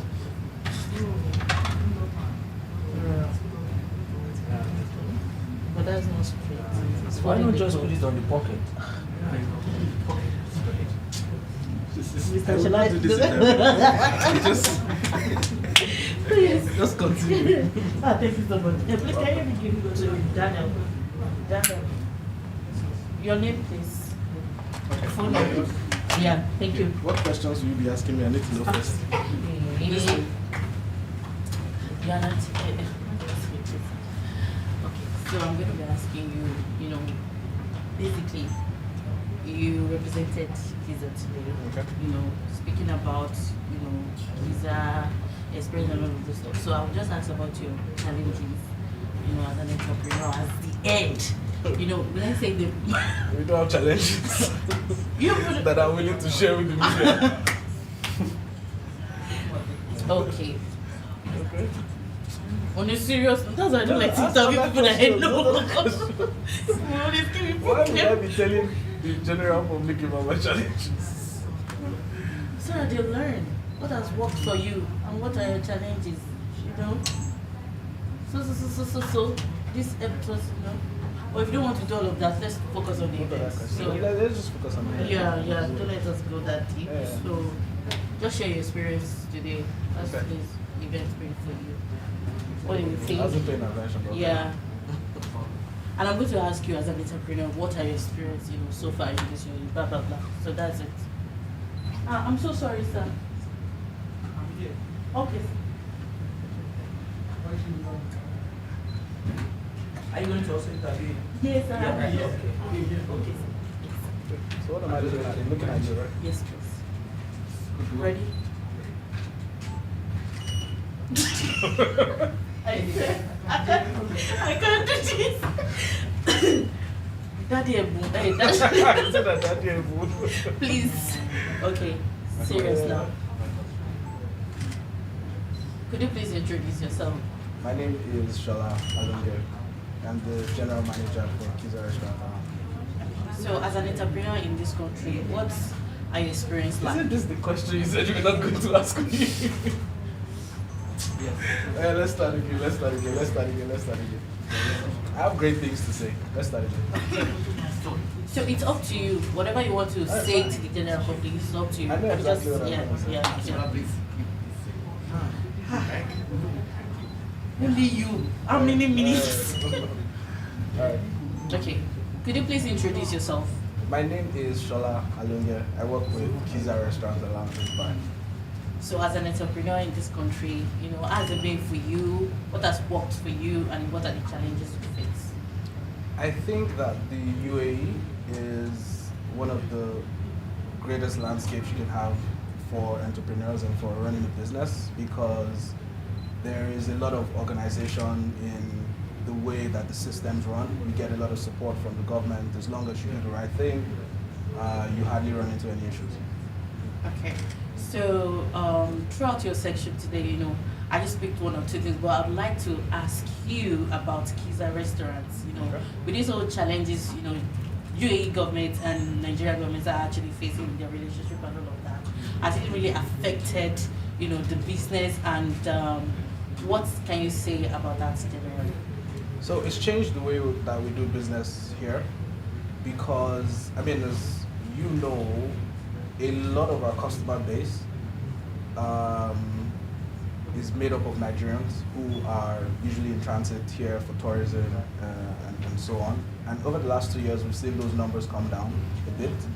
But what we've done as a business as well is find ways to innovate and extend what we offer to a wider range or a wider customer base, which again the UAE is perfect for, because you have people from over 200 nationalities here. So it's made us look a bit deeper into what we offer. We've opened it up to non-Africans as well, and we've seen some success in that regard. We've also expanded into a bespoke tailoring business as well as a real estate business to ensure that we keep those revenues going up. So in one word, what do you think the Nigerian government can actually do much better?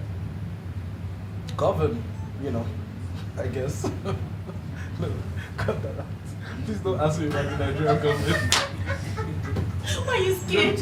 Why are you scared? I No, don't want to stop be it. making any comment about the government. I like my life the way it is currently. Okay. Okay? Yeah. Okay, no, you From can where we ask start. me that No. question. You can actually have a better answer this time. It's fine, you can ask. Go. Okay.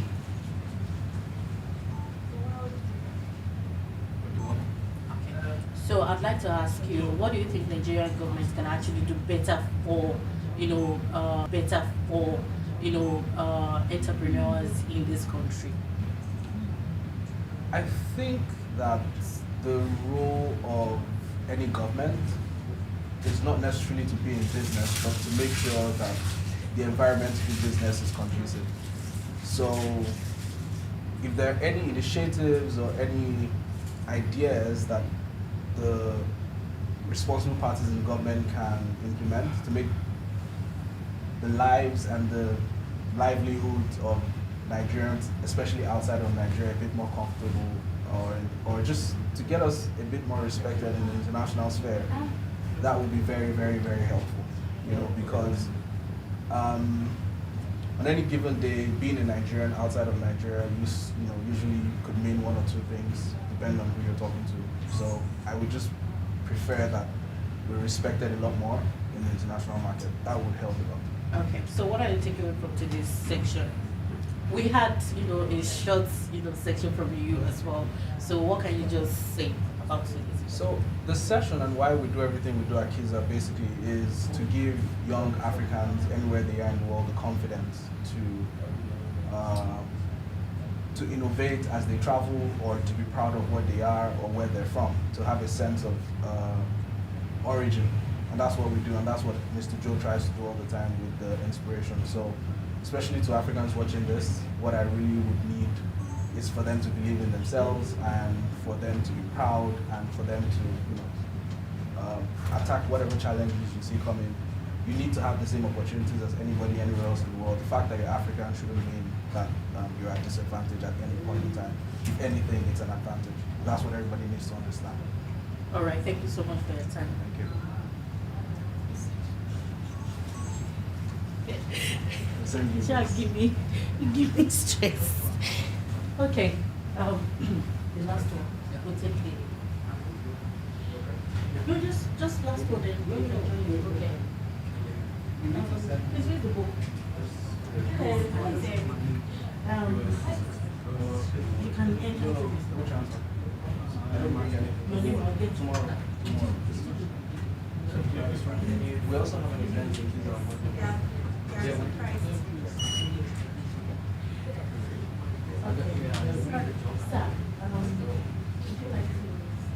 Yeah, just that camera.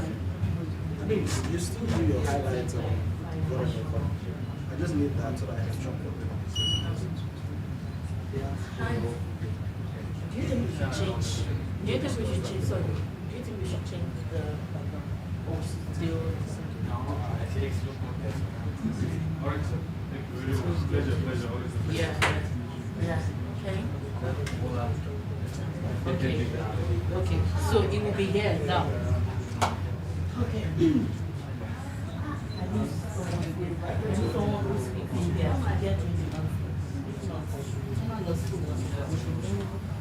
yeah, so we go over the incident again and give me the what's it called? The first name here. Okay, first name? Right? No, this one. What happened? This will be the last one. I'll stay here. Okay?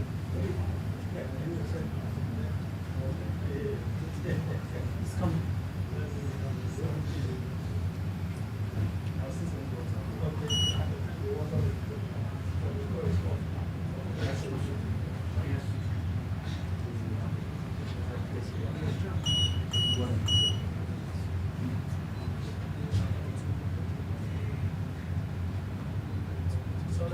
No problem, sir.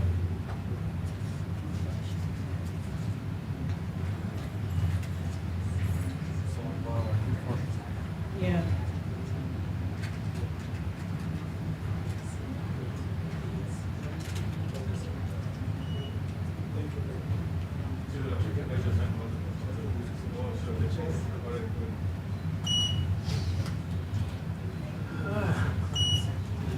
So, do you need me to go through the questions, or we should just go ahead? No, just go ahead. Yeah. All right, sir. Just go ahead. All right, sir. Yes. I will drop the phone, right? Yes, sir. And if you don't mind, I'd like to close this. Okay. Yes, sir.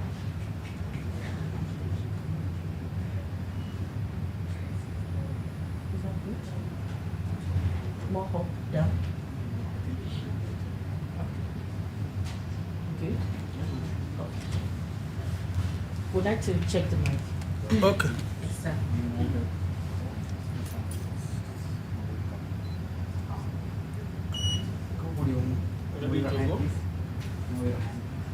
Ready to go? I should be moving my hand. Checking the mic. Okay. Okay, sir. So now don't need to move my hand. I can. So no, sir, do whatever you want to do. It's just concern about the mic. No So you look at me. Okay. Yes, sir.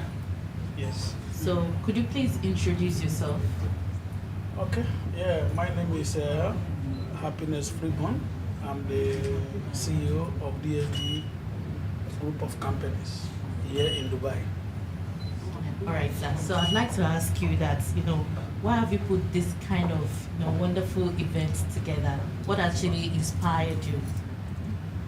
Okay, I think for the event is originated from the studio manager actually, not necessarily from me, but he had my endorsement because this the event is trying to bring good heads together and discuss on issue affecting us and how we move about in our businesses.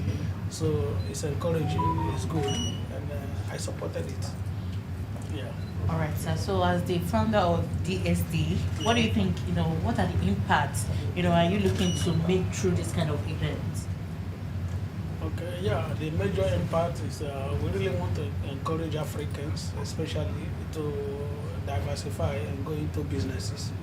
So bringing somebody like our guest, who is a renowned personality when it comes to business in this UAE, was actually good to encourage others that if one person can do it, others can also do.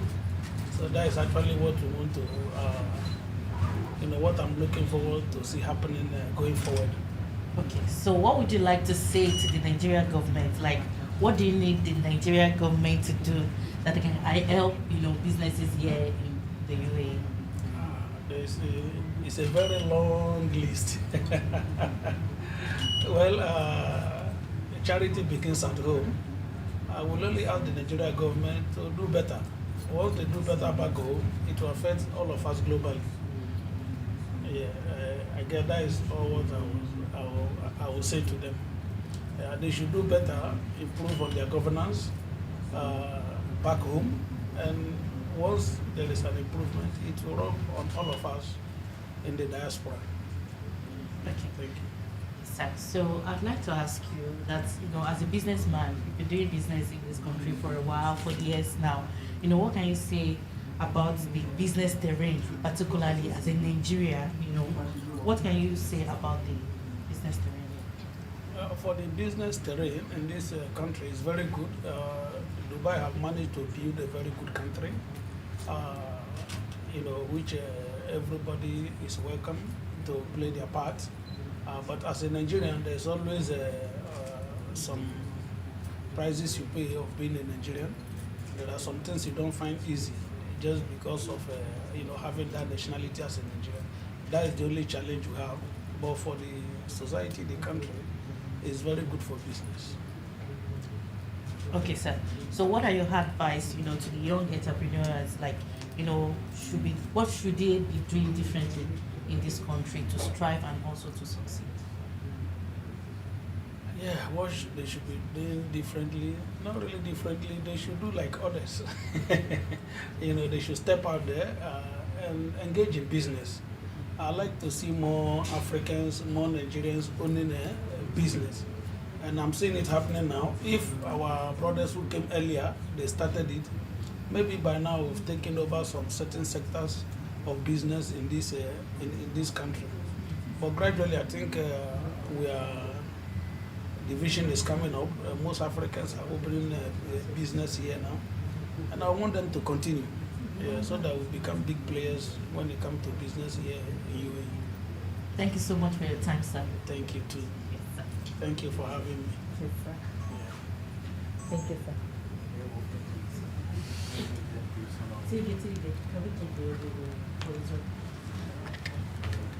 It was swinging at the Okay. You have to correct some things. No problem. I'm here for you. Just the little swing at the beginning. Okay. We can correct it if you want. Yeah. Okay. So we can just take like 2 questions more Okay. to correct the first. Okay. Sorry about it. I'm sorry, I'm a drama person. So we'll keep that. We just have this. Okay.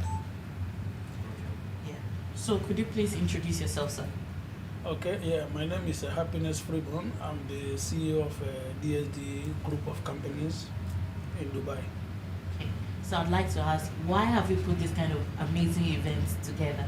What actually inspired you? Okay, actually the event was put up by our studio manager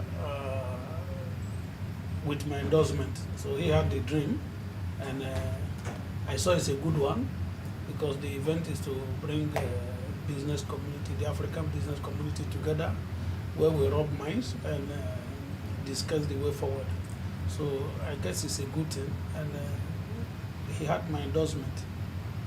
And that is actually, why I approve it, because there are many minds the program will affect, and great businesses and ideas. Okay, so as the CEO of this company of DSD, what impact are you looking to make through this kind of events? Okay, yeah, I'm looking forward to see more Africans go into businesses, not only looking for job. That is why I approve this event, and I'm so interested in it, because as we discuss alongside, many hurdles will be crossed, many questions will be answered, and those who are afraid to go into business, I think most of their fears will be solved, or their problems. And I see more people going into businesses, which is my dream, to see more Africans having great businesses here in Dubai. All right, sir. Thank you so much. Okay, that will cut and join up for the other one. Thank you, sir. Okay. I need your So you work with Maiwa, right? Yes, sir. Okay. Phone number? No, your full name. Full name? So we don't get it wrong. You can do it right from here. Okay. That's perfect.